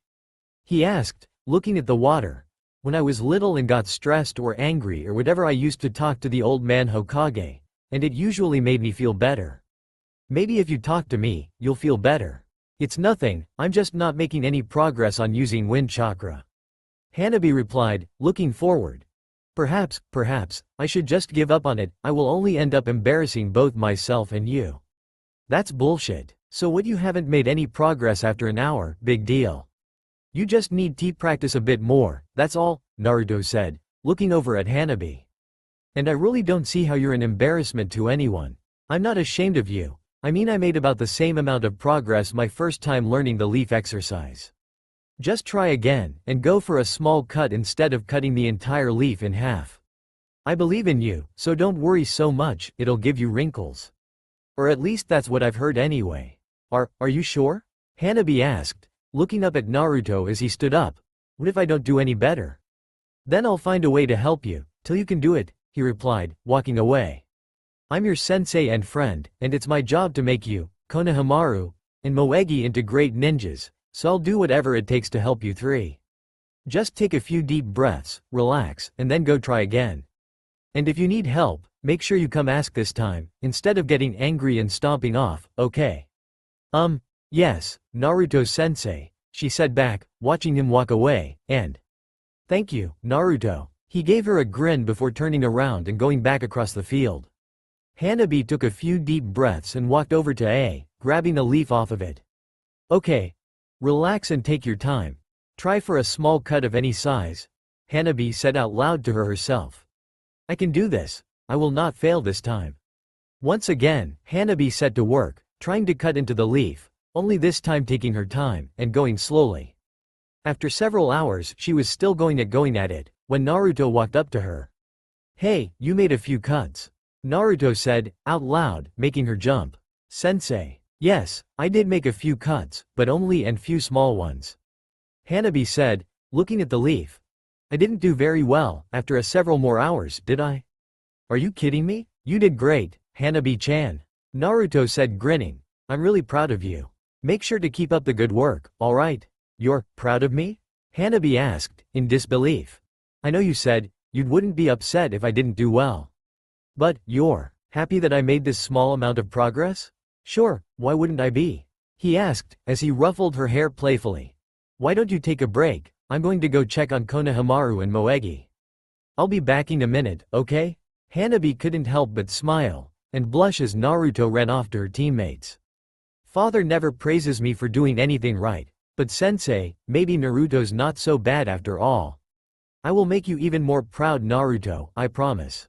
A few minutes later, Naruto returned with Konohamaru, Moegi and Kakashi following behind him. "So, how did you two do?" Hanabi asked, looking at her teammates. "I made some water flow a little bit, but I couldn't do it very long," Moegi replied, swinging her ninja sandal. "But I'm sure I'll do better if I keep practicing." "That's right, you will. Well done, Moegi-chan," Naruto said, patting the grill on the head. "Keep up the good work. I can already do the burning ash jutsu, more or less, but I did just okay with a basic fire jutsu," Konohamaru said, rubbing the back of his head, sheepishly, like Naruto would. "Yeah, and I wish you would have told me beforehand that you already knew a fire just you," Naruto said, back to him. "Even if you didn't know your element, if you had told me you learned a fire technique already, I would have been able to help you better. Next time, let me know sooner, okay Konohamaru?" "Sorry boss. I mean sensei," Konohamaru replied, to him. "So what's next?" "Well, I assume all of you know how to walk on trees using chakra, right?" Naruto asked, looking around. "Yup, sure thing. Yes, I was taught that some time ago." "Good, how about water walking?" he then asked, not getting a response this time. "Okay, we'll learn water walking. Over to the water you three. You have fun, Naruto. I might swing by tomorrow to help Moegi, again, if you want," Kakashi said, looking over at Naruto. "Okay, thanks sensei. See ya tomorrow," Naruto asid, waving to him. "Let's move, you three." Once at the water, Naruto turned around and looked at his three students. "Now some would say that if you can learn to walk on trees using chakra, then water walking is a cakewalk," he said, walking back and forth in front of them, "but that's bullshit. Water walking is harder and different than tree walking. Way harder. When you tree walk, you use your chakra at constant to walk on water. You need to constantly adjust it on the go," he said, coming to a stop. "I want you three to come get into the water and stand there in it with me. Let's go." Naruto rolled up his pant legs and walked over into the water, standing there. "Come on you three, let's move. And if you don't want to get your shoes wet, take 'em off." The three of his students took off their ninja sandals and walked into the water to join him. "Good, now we'll walk into the part that's like a 4 deep or so," he said, walking through the water. "Let's move, brats." Konohamaru and Moegi followed him and stood next to him. Hanabi just stood there, not following. Naruto looked over at her, sighed, knowing that another fight might start. "There is no way I'm getting my pants wet in the water," she said, crossing her arms. Just because Konohamaru doesn't mind getting his pants wet, and Moegi is wearing a skirt, doesn't mean I am. If you don't want to get your pants wet, then you got one of two choices," Naruto said, putting a hand on his waist. "Either roll up your pant legs like I did, or take your pants off. Either way, get your ass over here, Hanabi." She immediately rolled up her pant legs, not wanting to do the alternative, and walked over to the others. "I'm here, can we get started already?" she said, folding her arms. "What do we do first?" "Well, focus your chakra onto the soles of your feet and try to practice shifting the amounts," Naruto said, as he applied chakra to his feet and walked across the water. "You'll need to concentrate on varying the amount of chakra at first. But after you get the hang of it, you'll begin doing it automatically. Real quick standing there, try it out," he said, to them, grinning. "Just do your best and I'll be proud of you, whatever, if any progress you make." Keep in mind, Moegi, Hanabi, you two have better chakra control but smaller reserves. He said, looking over at them. If you two feel tired out, tell me and take a break, got it? They all begin trying to stand on water, while Naruto did handstands on the water and walked across it. After only a little while, Moegi and Hanabi became tired, especially Hanabi, who had already used a bit of chakra on her leaf exercise. The both let their feet sink through the foot of water to the bottom, and walked into the shallow part of the pond. Good job you two, take a break and let your chakra refill, Naruto yelled, doing a backflip on the water. Hey, Konohamaru, take a break, alright?